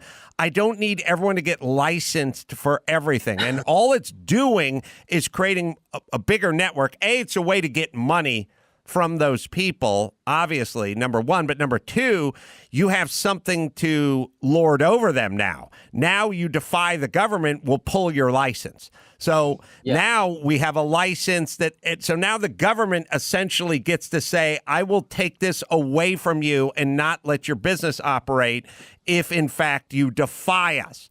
And the thing about the government is if you just leave it alone, it's going to grow. It's there to grow. They have meetings every day on what new ordinances and what we can do. We can all agree we want our meat inspected, and we can all agree that we used to agree that we liked cops and firemen. Now we just like firemen. But we cannot agree on that. But we can all agree that we like sanitation and clean water and things of that nature. But how much? Yeah. When do we cap it? Do we just let it go? Well, Mayor Garcetti said this the other day, which is like he had when you have to have a press conference, these guys are so happy to get out in front of the press every day with whatever. And he said the other day that he would, if you're having a party, we will turn off your power and your water. So if you're going to go over to grandma's, don't stay for the extra slice of pie because we're going to cut off your power. I mean, at a certain point, when do people say, who is this guy? I mean, anybody had any inkling that Garcetti was like Joseph Goebbels or something? I mean, at a certain point, you go like, that's nuts, and enough with that. But also, it's completely ineffective because I think with the fine print with that is if you're a multiple offender, they'll do it within 2 days. So the party's long. That's a ripping party. That's a Jake Paul party. That's right. That is a ripper. So not only on one side is it like, excuse me, what do you think you're going to do? But on the other side, it's like, oh, it's not going to ever happen anyway. No. That's a Mexican wedding. That's a 2 or 3 thing. They're going to get to it by the time they hand out the pajamas and the slippers. You know that part of the Mexican wedding? No, I don't, but I like it. Sounds good. No. It lasts, the Mexican weddings, they're just better. They last a lot longer, and it gives a chance for the government to shut it down because it's that long. But Disneyland, I love Disneyland. God bless them. They're trying. Disney World is going to shut down more hours. They're really trying. They're at Disneyland going, hey, we're getting back to normal. Every ride we spray Clorox mist in your eyes, and Goofy has an anal thermometer. Just come on in. Stay separate. Hold on. Is that Jiminy Cricket? Or is that Mickey? Hey, somebody's touching me where they're not supposed to. That's the white rabbit. Was Jiminy Cricket, did he sound like Yeah. Mickey at all, or they sound High-pitched differently? voice. Nope. What they sound like? No. What As Jiminy one who's sound watched like? Pinocchio several times in the last couple of weeks. Now How is he? I forget He's a now. cricket, but he talks like he talks like an old timey pug. He talked a little bit He's like streetwise, this. kind of streetwise. I like to He hear was. Jiminy. Yeah, Yeah. from Jiminy. Tessa Words doesn't from freak out at Jiminy. the end. Too much. Oh man, she's brave. Oh, wow. People were looting last night in Chicago. And they weren't social distancing. It's like they got to tell me, listen, you got to keep at least one flat screen TV apart. All of you people, 170. 12 Christian Louboutin shoes apart. Yeah. Everybody, please, your looters, please respect your A social distancing for looters. 65-incher. It would be about 72 in the box, which is 6 foot, so Right, you which can is just 6 foot. lay And it then you out that way. Then you're being respectful to your fellow looters. I was shocked. Well, not shocked, but they literally just lifted all the bridges. I was just out there. We were just out there. I just walked the whole place about 2 weeks ago. Just walked all the way along the canal or whatever it is, the river, and saw all the toll bridges and all the what do they call them? Not toll bridges. What are they? Are the toll bridges? What the ones that lift? Toll. I know what you mean. Yeah, they toll bridges. Is that what we're The calling ones them? that lift up. Yeah. What's a bridge that lifts up? Toll bridge? I guess. Yeah. Like Toll from the bridge. Blues Brothers? Yeah. They just lift up. They lifted them all up to kind of cut the city off, to kind of turn it into a moat. Excuse me, drawbridge. A drawbridge. Drawbridge or Drawbridge, bascule there you go. bridge. Yeah. Thank you. I may have had a brain fart there, but I feel like I could have got some help from It that. was a group brain fart. Yeah. It doesn't come up a lot. They don't have a lot of bridges in California. We don't have any. Well, we don't have a lot of drawbridges in 2020. That seems like Game of Thrones. That's true. Right. Thank you, Gina. Call them drawbridges, right? Yeah. All right. Yeah. Let me ask Matt, who's been on hold for a while here. Matt, you're our submariner sailor. Yes, sir. Yeah, you called and we talked to you about submarines the other week, right? The Navy. I was a submarine sailor. Hey. Right. I did that movie. So, yeah, you were on Periscope, did, and right? We talked about that. It was I decided it was the most true to life submarine movie that I had ever seen. And there you go. And you played there you go. the XO, right? Yes, sir. How close to Chicago are you over there in Illinois? Right now, I am right up in the suburbs, and yeah, you're right. The drawbridges are up, so things are going on over the weekend. I was in Minnesota fishing, so I took a week off like you guys did. Was it based on the problem with the fucking news is the news is like another black man shot by the cops. It's like, yeah, another black man who was shooting at the cops was shot by the cops, not another black man shot by the cops. He was shooting at the cops. And it's like the cops shot him, and that's what happens when you shoot at cops. But if you're just going to report everything as another black man gunned down by the cops, it's not like they broke into James Earl Jones's house and shot him while he was sleeping. This guy was a fucking criminal who was shooting at the cops. So don't just go, because the news goes, another black man shot by the cops, and then the black folks go, fuck it, we're pissed, and then they fucking bust out and they start looting and tearing shit down. And it's in a way, if the news outlets would fucking reel it in, yes. Yes, if I can just interrupt you, I just wanted to know that we can edit out the part where I'm laughing at your jokes, just in case of the social, very sensitive people. I'm saying, no, I agree with you completely. We're at a point where people are very volatile, they're very upset, and there's a lot of frayed nerves. Well, they don't go to the original tweet, Adam. They just go to the tweet that's down the list. You got to go to the original black guy shooting at cops. If you would like to report things accurately, would probably help not agitate folks to the point where they're going out and things could be destroyed or hurt. So I was have a little. Yes, I can paraphrase from Fox News if you want, just to your point, that most hadn't given this scope on it. Chicago police blame the rioting on misinformation spreading regarding the shooting. They say police responded to reports of a man with a gun and were met with gunfire as they approached him. Well, there you go. Yes, so that's on Fox, but well, that's why saying that this is from misinformation is a pretty key part of that that's story. Why African Americans need to go to Fox to get their news. That's right. That's there you perfect. Go. Now you know. Sorry. So Matt, Submariner. Yes.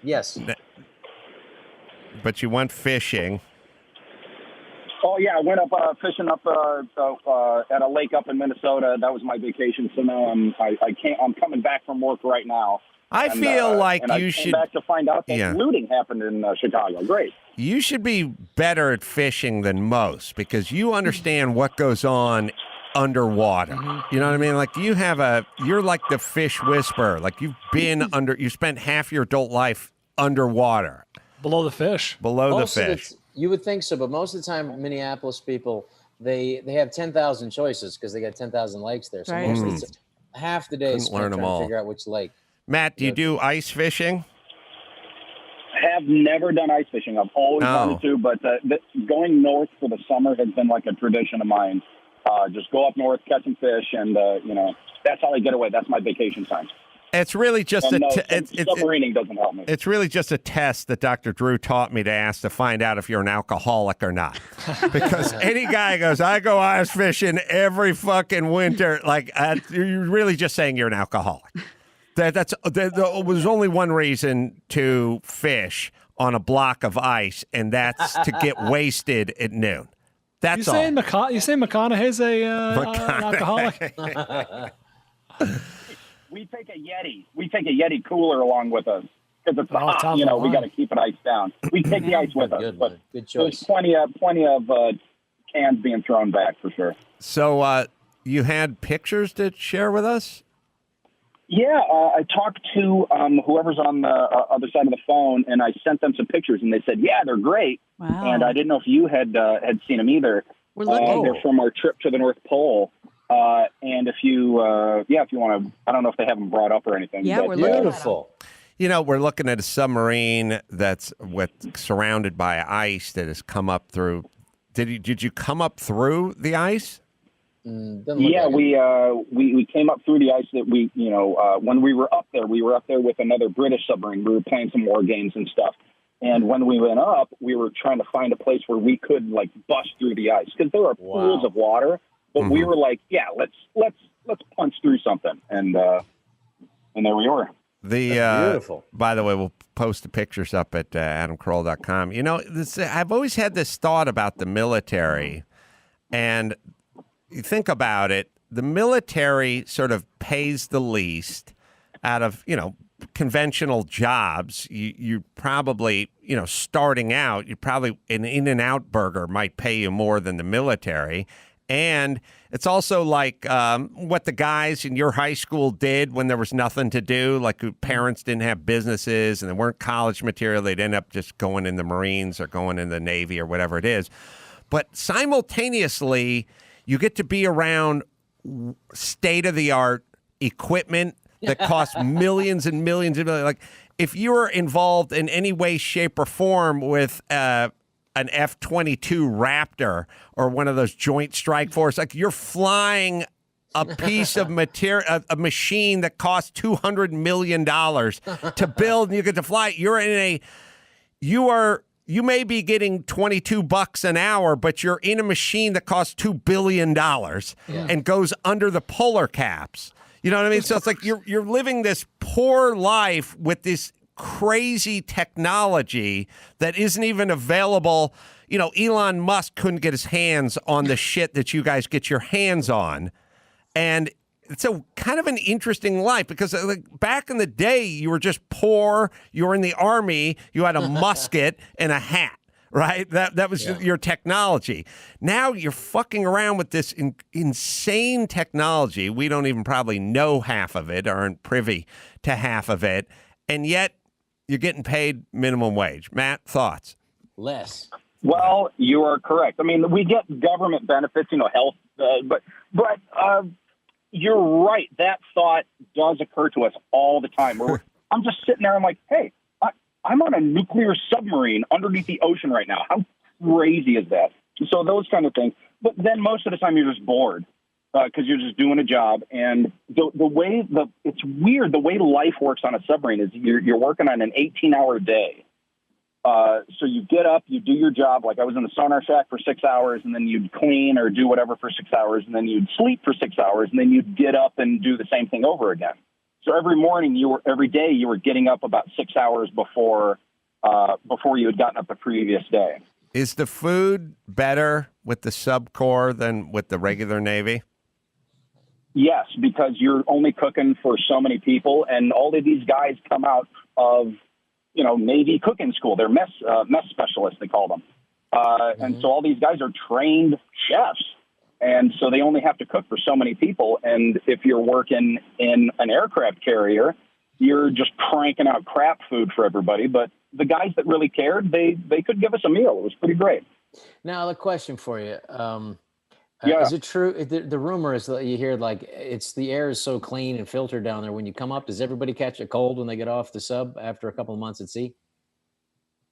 No, they don't catch a cold because I think that because you're dealing with a bunch of guys that you're living with each other's germs, just underwater the whole time. When you pop that hatch open and you come on, it's like a breath of fresh air doesn't even begin to describe it. Like the sun is on your face and you're just breathing in, not farts. It's a pretty great experience. The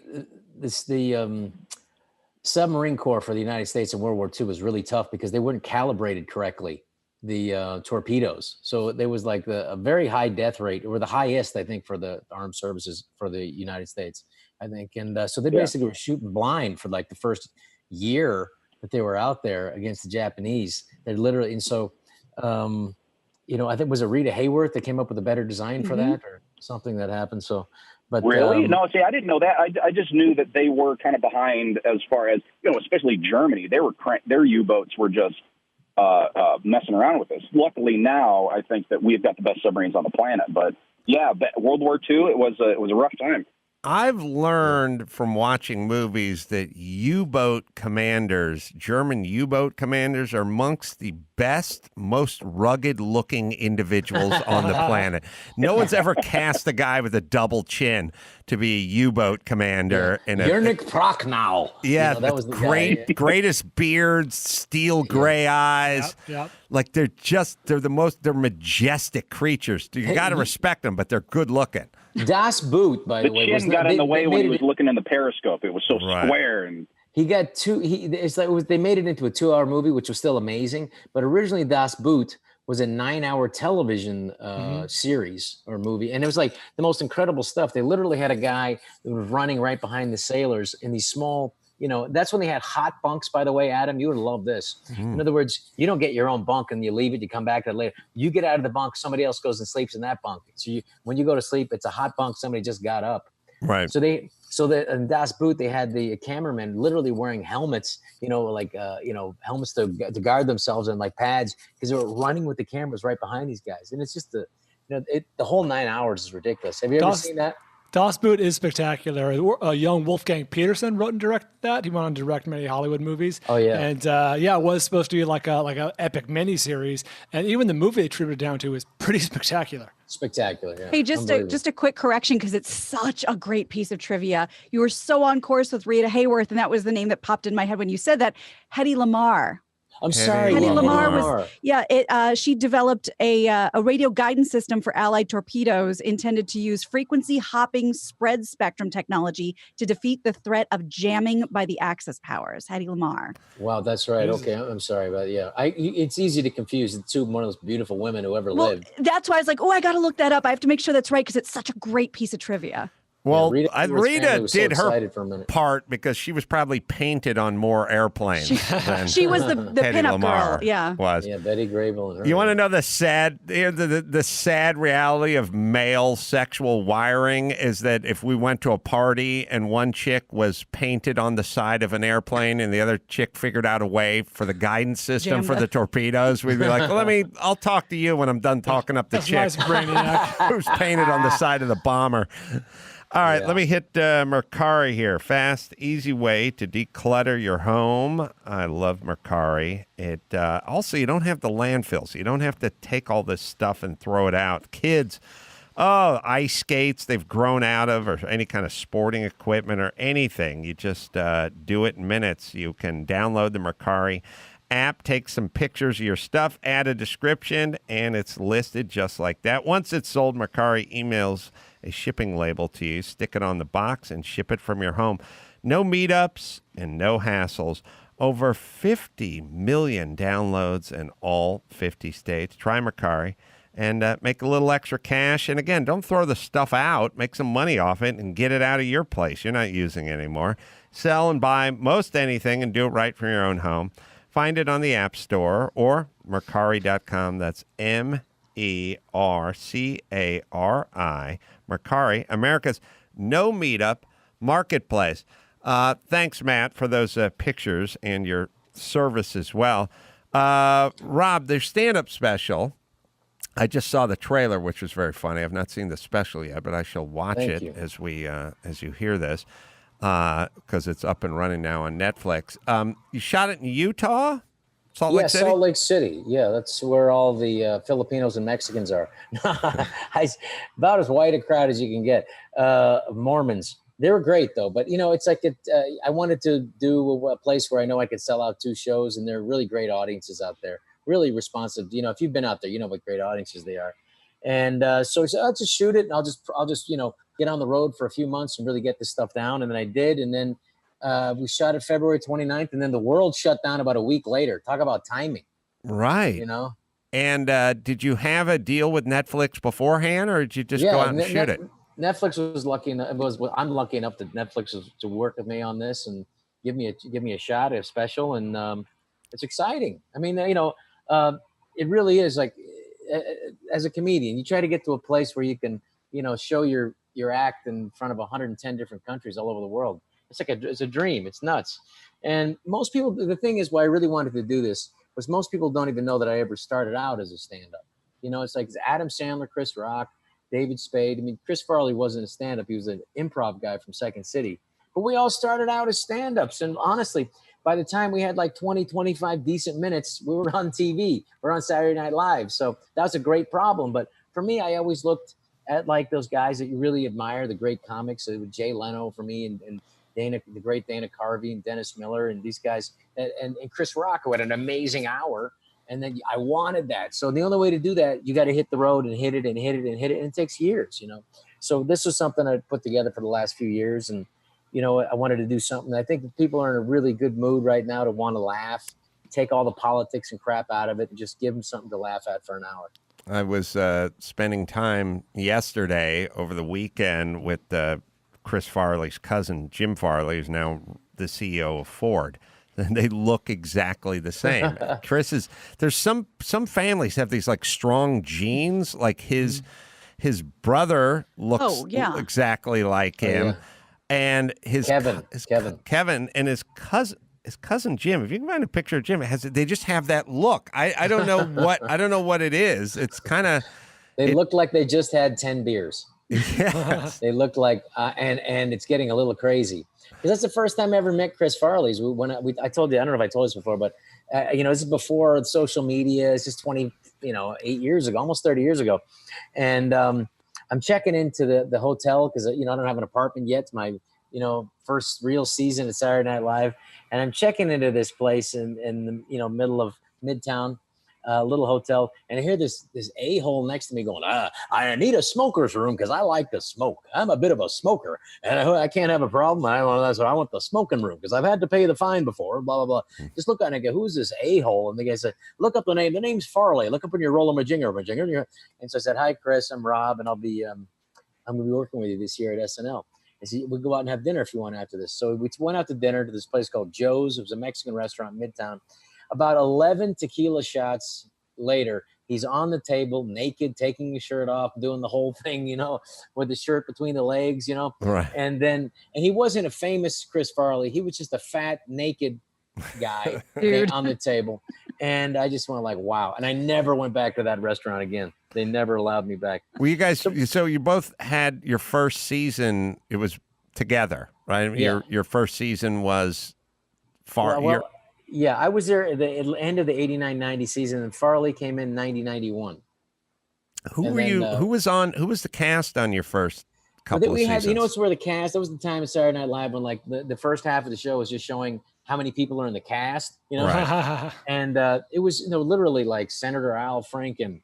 There was, it was Dana Carvey, Dennis Miller, Adam Sandler, David Spade, Chris Farley, Chris Rock, Mike Myers. Rob, I'm a huge SNL fan from your era especially, and that was a great transitional period where it was the Dana Carvey, Kevin Nealon, John Lovett, that great era, and then it kind of gave way to this new era. At the same time, they integrated you and Sandler and David Spade and all the guys that we know from the 90s. Yeah, that was just a great time. We had no idea at the time. All I remember from that era is people saying in the media how much we sucked and we weren't as funny as Bill Well, they're Murray. right. And I said, I know it's not as good as the first cast. I saw the first cast. That's why I wanted to be on this show. But the first cast, they're not here anymore. So, but it was a great place and we had a good run. And, if you're a kid and you're watching it, when you're a kid and you're watching that cast, the current cast, that's your cast. That's your cast. With, and you love it.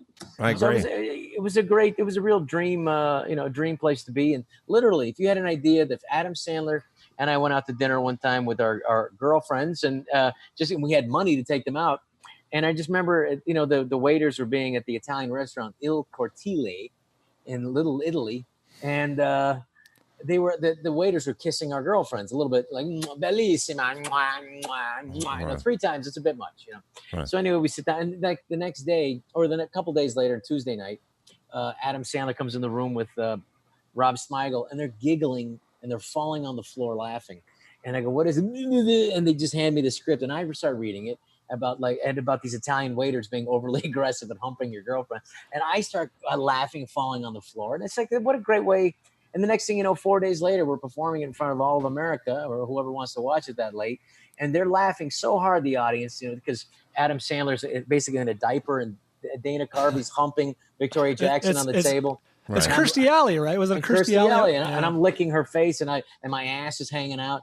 And Adam and I are doing our lines. We can't even hear each other. We're 3 feet apart, and they're just laughing. We just had that look like, oh, this is good. It's a really cool part of comedy and the creative process, because I didn't do SNL, but when I did the Man Show, we did a bunch of sketches, and we do commercial parodies and stuff. Like, you just go into work, and I'd go, when I lived in La Crescenta with my 2 roommates, I had one roommate who in his nightstand was like handcuffs, a Jugs magazine, and a pistol. And his parents lived in Philadelphia, and they worshiped him. They adored him. And I always used to tell him, hey, man, if something ever happens to you, I'll get to that nightstand before your mom does. You're covered. You know what I mean? And I then turned it into a bit. Like, we made a whole bit about, you guys know the bit, or Rob probably doesn't, but it's called Rest Assured. It's like a service that gets to your apartment before your parents do.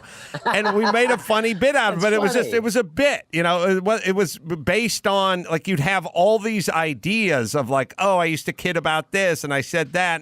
And then you just go in and you do exactly what you guys did with the Italian food place, which is turn it into a bit.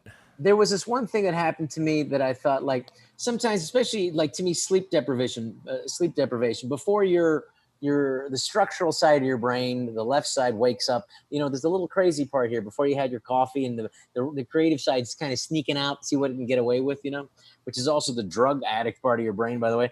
But, so, I'm next thing I haven't slept, and I'm flying out to New York and from California. And I thought, well, what if I'm naked right now? What would that be like? And the next thing I know, I did a character called the Sensitive Naked Man, who everyone was freaked out by this guy because he was naked, but like he thought it was them, not him, And it was just a dumb little thing. The next thing you know, it's on TV. But like another thing was, I walked into the store in upstate New York, and everything in there looked like what my older brother would use to hide his weed. Like little put your weed in it. Yeah. And so I took it up to the counter like an idiot, like. So where's the weed going here? It's like a little African drum or something. And she looked at me like I was an idiot. And the next thing you know, we go back and on SNL, it was like we had an African antiquity store where everything is where, you can hide your weed. This is a Senegalese lute. It's carved from deerwood. You make one every 7 years. It's used. What do you use it for? It's used for fertility rituals. What do I do with it? You put your weed in there. Right. So, I mean, that's the silly stuff. The silly is king. Whatever's silliest is the best, always. And it has to be based in something. Like, there has to be a truth, a kind of a grounding, a kind of as absurd as it may sound. You have to kind of go, yeah, I got that older brother who does that as well. Yes. We have a picture of Farley and his cousin. We have a picture of Jim Farley who's gonna. Yeah, you'll just by looking at him. Oh, there it is. Yeah. Tell. So that's a handsome Farley. Van down by the river. But he's got the eyes or the mouth or and the nose. It's just that's not even his brother. That's his cousin. Like that's a serious gene. Yeah. All right, we're gonna do very very powerful drinking gene. We're gonna do. Well, it's funny because I was literally just doing I was interviewing him for going racing with Adam Carolla. We'd put some cameras up, interview some guys at the track, blah, blah, blah. But he said to me, I like to go racing. He said, some people, they have girlfriends. Some people, drink. I race. And I was like, you can drink and race. Like, I'm here to tell you. I do a fair bit of both on a weekend. And you can have a girlfriend throw in there, too, to get in the car racing with you. That's right. So we'll take a quick break. We'll come back with Rob. We'll do the news right after this. Give me the news with Grad. News with Gino Grad. Breaking viral, all those crazy Trump tweets. Give me news with Gino Grad. Trouble in the Middle East. Celebrity drunk meltdowns. Need news with Gino Grad.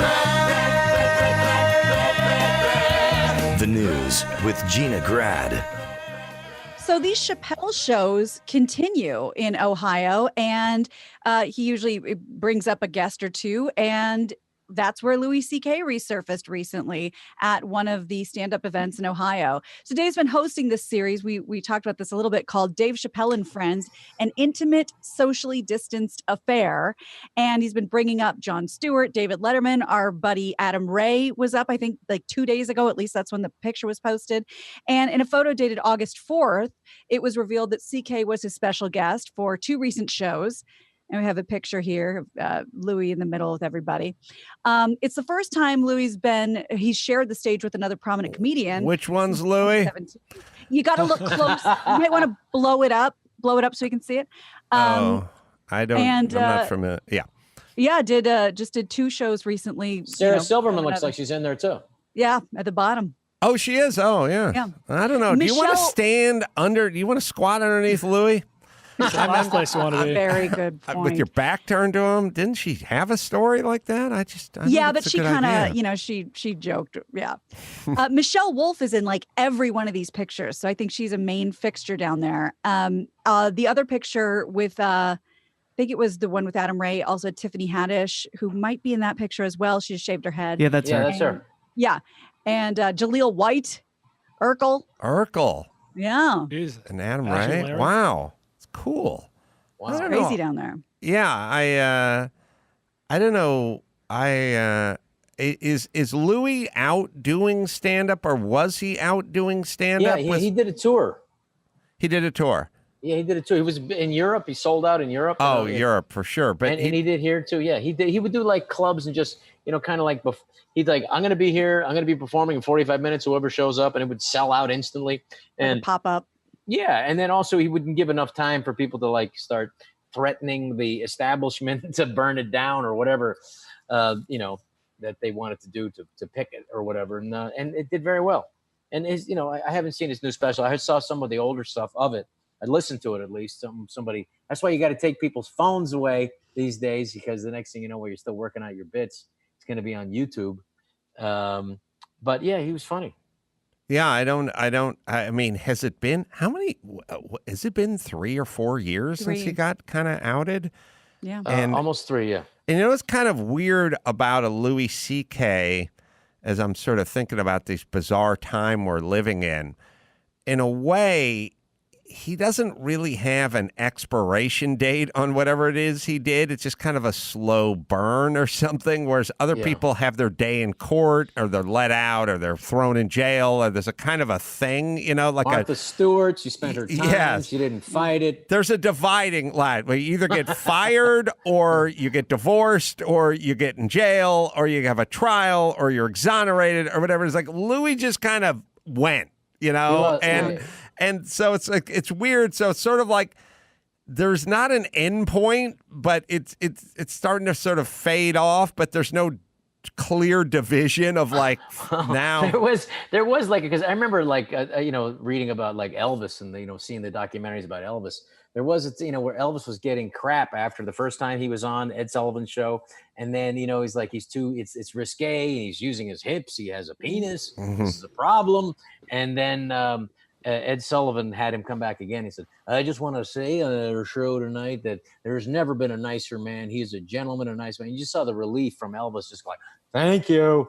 Yeah. Thank you. And then, of course, he went on to do pretty much everything that he was accused of later. But I feel in that same way, it run its course. I mean, finally, like, it took an actor, to finally get rid of the blacklisting in Hollywood. He just passed away, the great Kirk Douglas. At the Academy Awards, he said, Trumbo wrote Spartacus. I thought that was Rita Hayworth who got rid of that. Yeah, that was. Or Hedy Lamarr who got rid of that. Yeah. No, Rob's confused. No, Rita Hayworth. It was Rita Hayworth who gave the. No, I'm sorry. But now, do we have the luxury of hindsight, where after Louis' disappearance, for lack of a better word, we had Weinstein, we had Epstein, we have all this stuff, and we're like, well, Louis. It's not fair to compare him. Compare those two. You really can't, But I will, if I say that, I'll get more shit than if Gina says that. Well, right, but I'm just saying, is that societally what we're thinking now? Like, okay, he's no Epstein, he's no Weinstein. Let him come back. Well, I'll tell you what is a very scary and a little bit of a jumped the shark as a nation was, and I always think about Matt Damon, because Matt Damon dared to put his opinion out there, which is, of course, Al Franken, the aforementioned Al Franken, was not Weinstein, and we shouldn't think of them the same, you know? And then he got wished out into the cornfield, and that was a moment where he probably should have taken a stand, and our country should have taken a stand, which is, yes, he is correct. And as I've told you, I'd have nonsensical discussions with my wife's friend once who was just kept yelling. I'd go, he's 100% right. What are you upset with him about? And she just kept going, just shut up, Matt Damon. You shouldn't be talking. And it's like, that's when we jumped the shark, where people that, first off, weren't involved with any criminal behavior commented on somebody else's behavior, suggesting merely that there's a difference and a chasm between what this guy was doing and what that guy may or may not have done. And that guy has to be silenced. You're using logic and being rational, and that's against this cancel culture. But here's the problem. Here's the problem. The problem is, you have Matt Damon saying something that's patently true, and then 5 million people that don't want to weigh in because they don't want to get wished out into the cornfield. But my argument is, if those 5 million people did weigh in, then we could eliminate this stuff.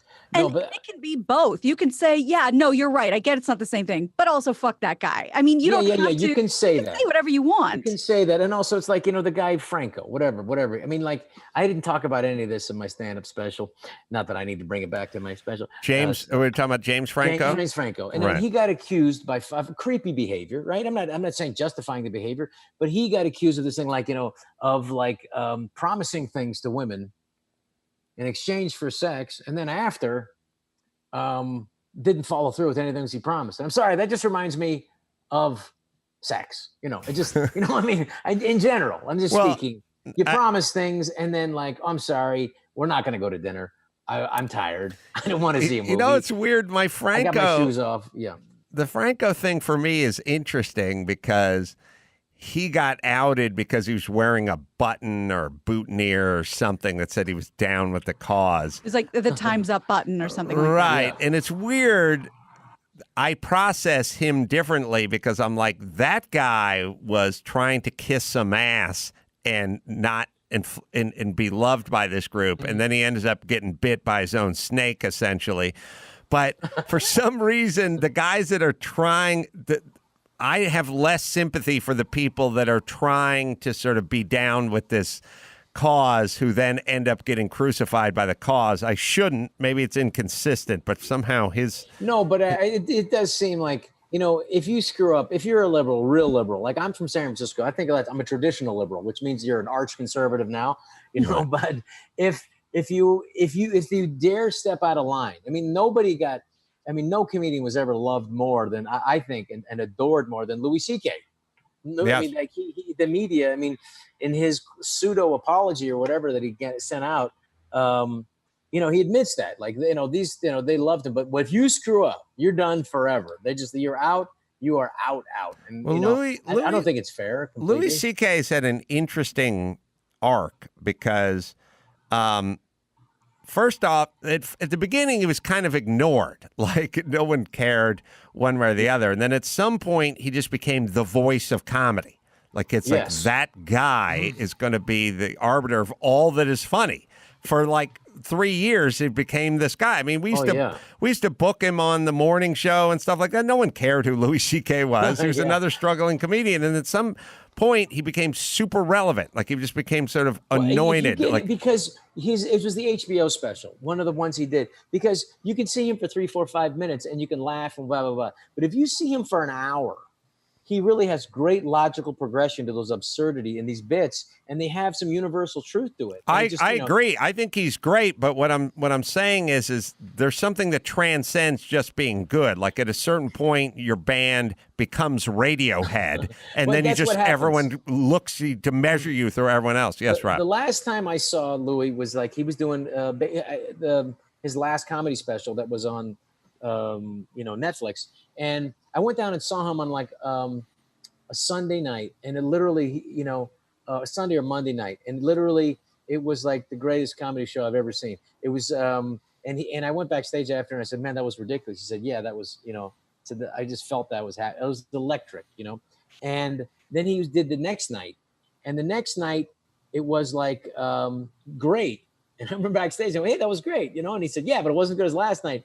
And I said, yes, exactly. He said, because, the super hyper fans are really excited to go see him. They rush out because they hear it that first night, and then they add a show, and then the people will hear about it, but aren't as excited. And they're going to check their phone a little bit more, not the Uber fans. And so, but you need to get those people to get in there to have that. You need to have somebody tell somebody so over and over and over again to get those people outside of your core group of Uber fans.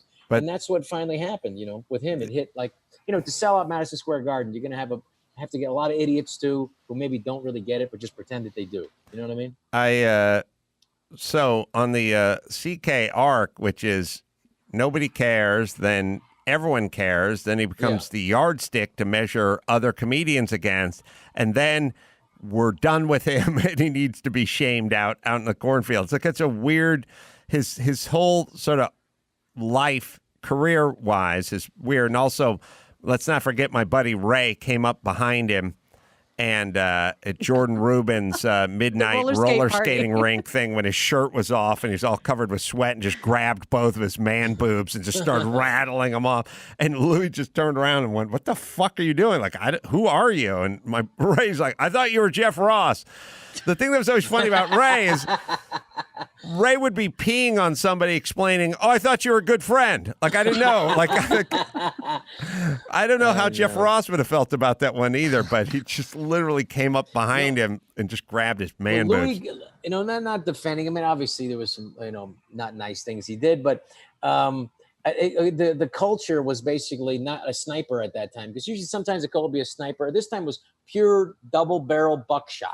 Who's going to get as many victims as many people as they can, as many as anybody, no matter what they did or the degree of what they did, or as many. They were just trying to get everybody. And that's why everybody was like, just lay low, let this go, let this storm will pass. It has not passed. It's gotten worse, but I don't know where it'll go from here. But it's definitely affected everybody and how you think about what you're going to perform, what you can say, what you couldn't say. Like, it's nuts. I mean, honestly, I was talking to, I saw Chris Rock recently. And I said, so what are you going to be talking about on stage? He says, I have no idea. It is crazy out there. And and that's something that we touch on from time to time. And I mean, I'm just saying this from a female perspective. I don't know if this is going to ring true for you guys or not. But when you hear about, even the transgressions like Louis, or like, what, you locked a chick in you made her feel like she had to stay and watch you jerk. Fuck you. Like, what are you doing? Like all that kind of stuff. It's like, bad behavior. Now we all know about it. You can't, secretly keep putting women in this position, or, Weinstein or whatever. It's not going to work anymore. Your secret's out. Nobody's keeping your secret anymore. Bullies love when people keep their secrets. Yeah. And I personally love that. I love that exposure. It's like, hey man, this is who you are. If you didn't want people to talk about it, you shouldn't have acted so badly. But the other part is okay, when I am sitting here, like, let's say me personally, work my ass off, for the career I have, love sitting in this chair on this show, love my other job. I've worked really, really hard for all this. I think I'm a good-hearted person, blah, blah, blah, blah, blah. When people, if I say something that someone doesn't agree with and they come after me, now I feel like we have a problem. You know what I mean? It's like, why is the wave taking all of its allies with them? Well, I think Matt Damon's, his real screw up was when he said, hey, I got 4 daughters. I know, as if you need to have 4 daughters to understand like basic, decent human behavior. Right. No. Now that I have 4 daughters, I understand. Like, no. Right. It always, the preface, which is in my book, with everyone going like, I have black friends, or, I'm a family man, or I have a wife and a daughter. Like, we get it. You're not bad. No one's bad. You can have opinions on things and still love your wife or your daughter, whatever it is. It saddens me. I really mean it, that everyone who has to weigh in with something like police brutality, they go, listen, what they did to George Floyd was wrong. And I'm here to tell you that's wrong. There's no policeman should put their knee on a man's neck until he died. That being said, The defunding the police. It's like, we get it. It was wrong. Everyone knows it's wrong. That's not, no one thinks this is an endorsement of that, or you having a wife, or you having a daughter, or you having black friends, or whatever that thing is. It's so sad to have these things that are so insanely obvious. You have to preface everything with, here's who I am. Just give your goddamn opinion. This is still new, man, the way, man. This is like this social media thing. It hasn't, people don't know what to do with it. And I explained, I think I said this to you one time, like, it's like when they started flying airplanes in 1903, it took 15 years later for it to start killing people, right? So this is what's happening 15 years after social media. They're killing people with it. And it's going to take a while before it's transportation again. It is kind of in a way, it is sort of the new drunk social media, because drunk used to be, hey, you know what you said? You shouldn't have said it. You said this. You shouldn't have said that. And like when you're drunk, you're like, I don't fucking care. I'll say whatever I want. I'll fight everyone in this bar. Like, right? It's like kind of the new empowered drunk. It's in Twitter Veritas. It is?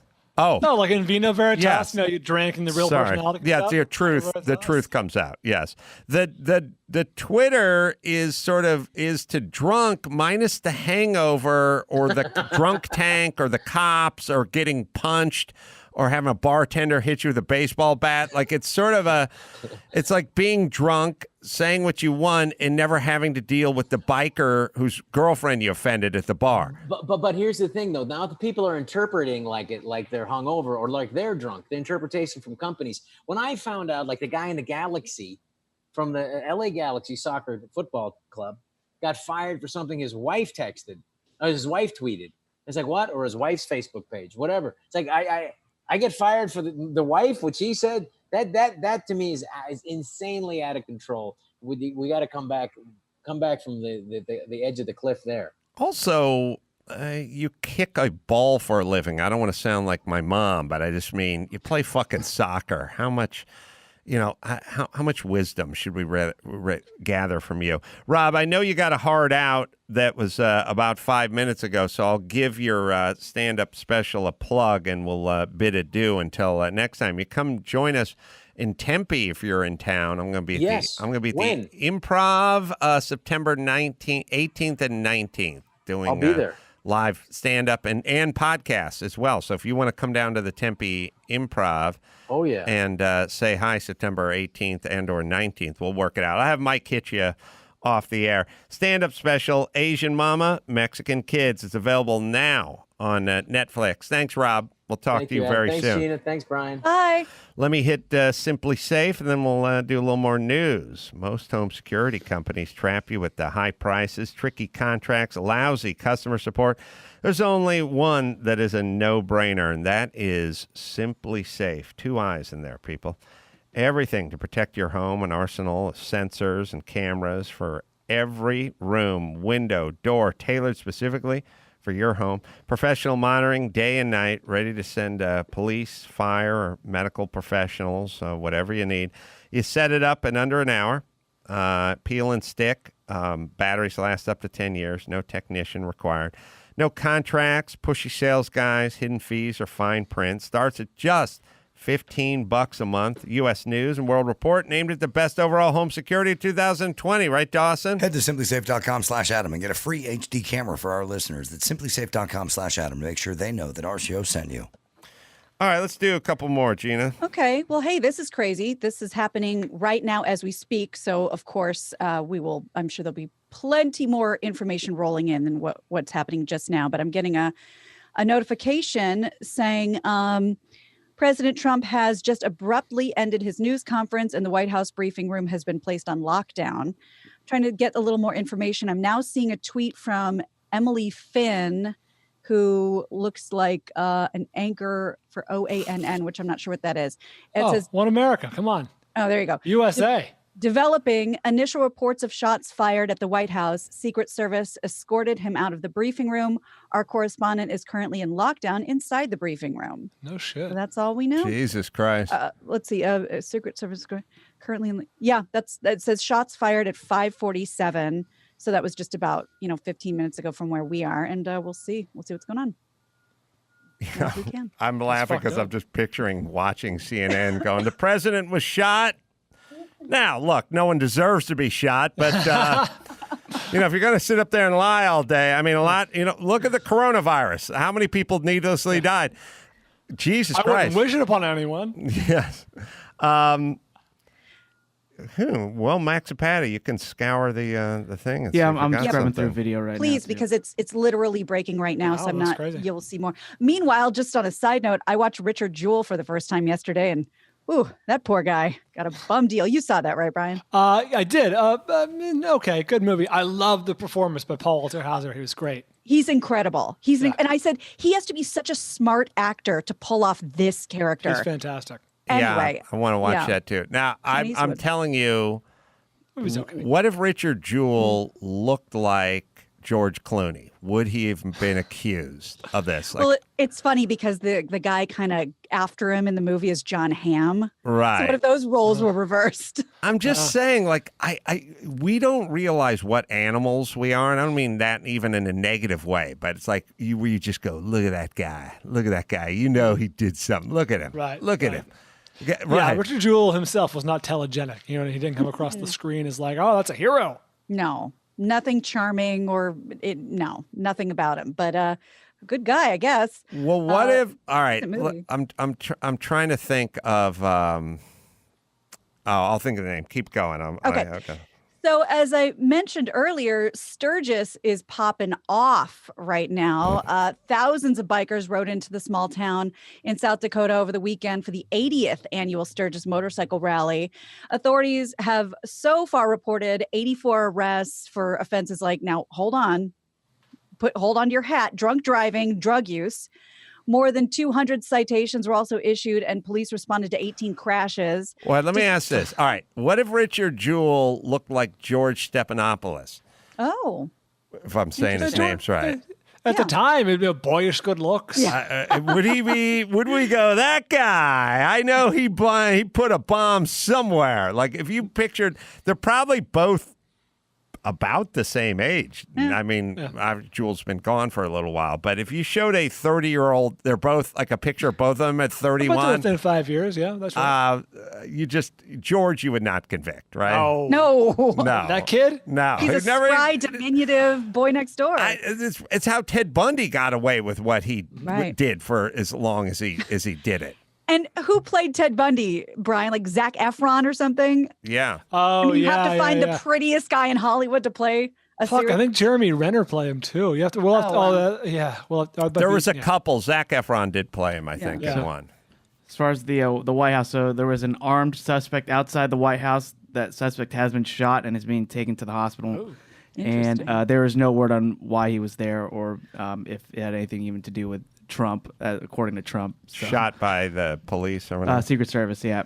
I'm now at the point where I'm like, please have it be a guy look like Louis C.K. and not like Chris Rock, please. Please. I know nothing about the story, obviously. I've been on the show for the last hour and a half. There's a chance he's like a Second Amendment supporter. You know what I mean? There's no rhyme or reason it could be one or the other. It's a chance, I would imagine. Mm-hmm. Right.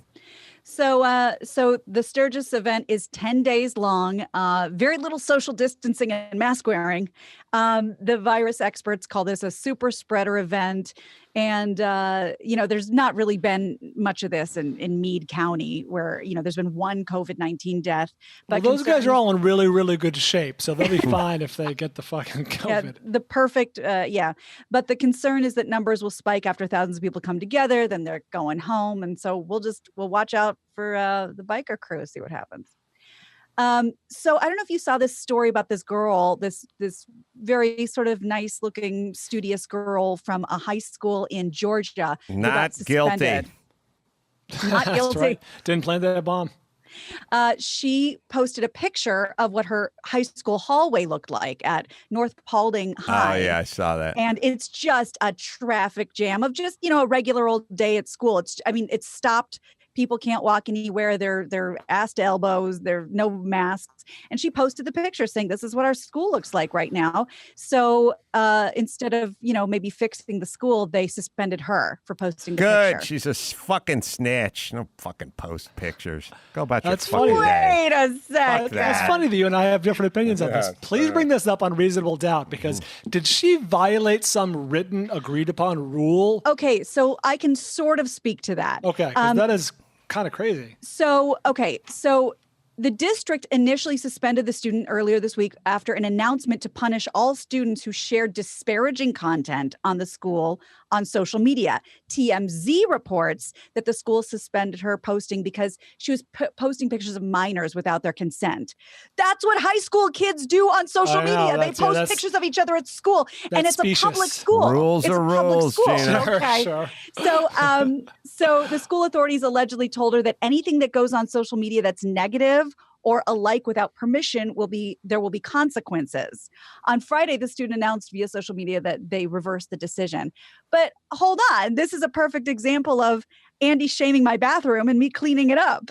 Yeah. Well, Garrigus would be drooling over this, right? Because Yeah. how can you possibly prove negative until you just posted a picture? Yeah. It's just a picture. They Shouldn't say my high school sucks or whatever. Well, if the picture, that's the whole thing. Like, right. the negative behaviors on the high school, that's on them. So it's like somebody, it's like, again, it's like, I don't know, be like Andy taking a picture of your messy bathroom and posting it up there, but it's kind of the bathroom wasn't messy when you moved into the house. I mean, the school is not doing their job. Right. On the other hand, this is going to happen times 10 million all over the place constantly, and the kids are just going to deal with it. They're just going to live with it. I haven't heard any bad stuff coming out of the kids' stuff with the COVID-19, so I'm assuming Sonny's they'll be loving fine. it. Sonny fucking loved it. He doesn't have to learn anything anymore. He by the way, anymore. Well, all he's learning is whatever he's learned at the racetrack, basically. But that's good, smart school of hard knocks. Yeah. Well, if you're lucky you don't live in New York, because USA Today reports that all New York schools will be able to open in the fall. That's according to Cuomo. And that's leaving the ultimate decision basically to local authorities, but he's given the okay.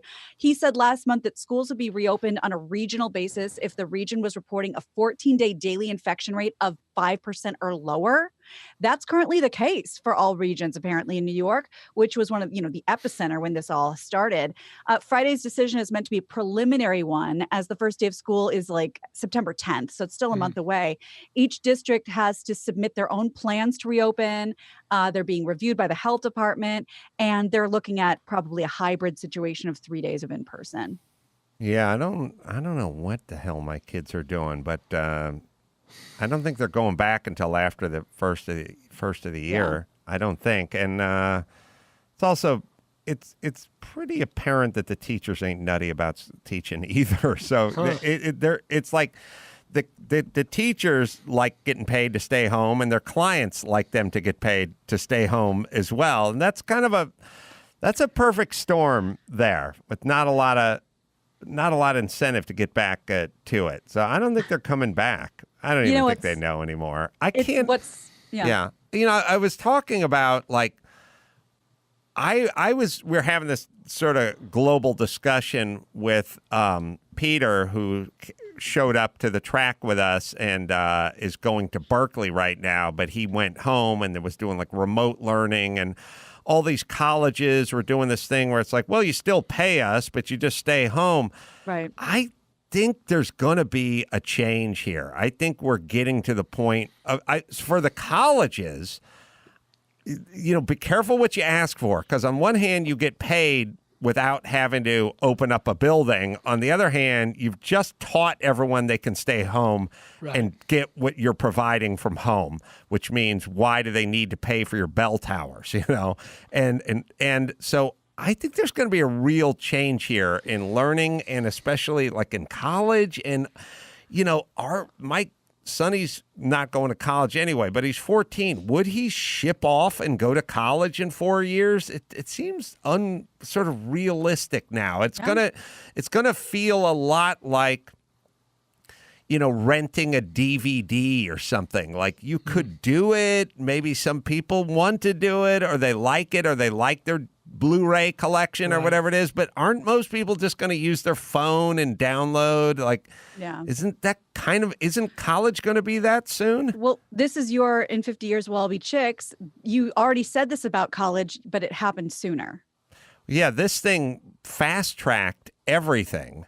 And I just wonder with what's going on campuses and like all the crazy politics and everything. And there's also probably a large group of parents that like I don't want my kid to go there and come back a lesbian. And I'm talking about Sonny. So I think this is going to end up again, like we're talking about with going into the office, like Christy going into the office and how much more work you can get done at home, and how you don't need big buildings and commutes and traffic and parking passes and underground parking and everything and all this. It's a huge infrastructure world that really has nothing to do. The work is the person's brain and the computer screen they're looking at, which could be at a Starbucks or could be in your living room. All right, let me hit Geico right here. Quick 30-second Geico. Right now, Geico is offering an extra 15% credit on car, motorcycle, and RV policies. That's 15% off on top of what Geico could already be saving you if you're up with Geico. So let's get going, people. Never been a better time to switch to Geico. Save an extra 15% when you switch by October 7th. Visit geico.com to learn more today. Let's do one more, Gina Grad. Okay, well, I'm going to shove in 1.5 real quick because shut up, Brian. I believe the instruction was for 1. I love that schools have the charade of putting the hammer down, because I think it's in Illinois. They're banning kids showing up to their Zoom classes in their pajamas. So you showed them. But when it comes to working remotely, if you are working remotely and you're tired from working from home, Vegas has another option for you. MGM Resorts is hoping to lure the remote working community to their Viva Las Office package. Now, listen up, because hey, God bless him for trying, man. This could be good for a lot of people. Insider.com reports that guests can book 3, 4, or 5-night stays at the Bellagio or Aria, use all the resort amenities during their work day, whatever they want to do, including taking conference calls from the poolside cabana, booking massages during lunch breaks, and you get an executive assistant that will take care of booking all your activities and excursions. And the price starts at $100 a night. So what the hell are we doing here? I was talking about this with somebody, and it's like, how does the executive assistant work? Like when you have no background or no familiarity, like 7/8 of what Matt and I do is based on he's got the numbers and the emails. It seemed like a weird, I get they could help, but how much could you booking your activities? I was going to say, Christy has an executive assistant. She loves her. And I can tell you from the interaction, like the most valuable quality, at least for Christy, is just staying on top of things, scheduling, just being on top of things and having the information at the ready. The technical knowledge is neither here nor there. But what I'm saying is like, what would, if it was like Groundhog's Day and every day was like a new first day with your assistant, how useful could they be? Like this chick probably worked up the street at Super Spreaders before they were closed down, and now she's your executive assistant. Yeah, you're right. Yeah, so the one that comes with the room in Vegas. How helpful are they? I'm seeing that the executive assistant, who is a dedicated concierge, is a real person, a well-trained person who has taken care of thousands of guests and requests before. So they're hyper experienced and ready to bring you some hospitality. So more personal concierge service. And where would you use it? Would you travel there to do it, or like I was trying to picture you only get that it for your scenario. stay. Yeah, just for your stay. Just a attentive concierge. All right. Why not? Why not? All right. Wait, you got a half one to go? No, it was just that you can't go to Zoom school in your pajamas because they're laying down the law. Yeah, makes sense. All right. Let's bring it home. You got it. I'm Gina Grad, and that's the news. Gina Grad. That was the news with Gina Grad. Well, you can watch my stand-up on our YouTube channel, youtube.com/Adam Carolla. That'll be there. I'm your emotional support animal. It's available as we speak. Nick Walenda is coming up this week, the Flying Walendas. The Flying Walendas? And Brian Cranston of the Grounded Cranstons. It's going to be on later this week as well. Rob Schneider available. His stand-up special is available now on Netflix. Asian Mama, Mexican Kids. We'll hopefully see him up on stage in Tempe coming up as well. And until next time, this is Adam for Rob and Gene and Bald saying mahalo.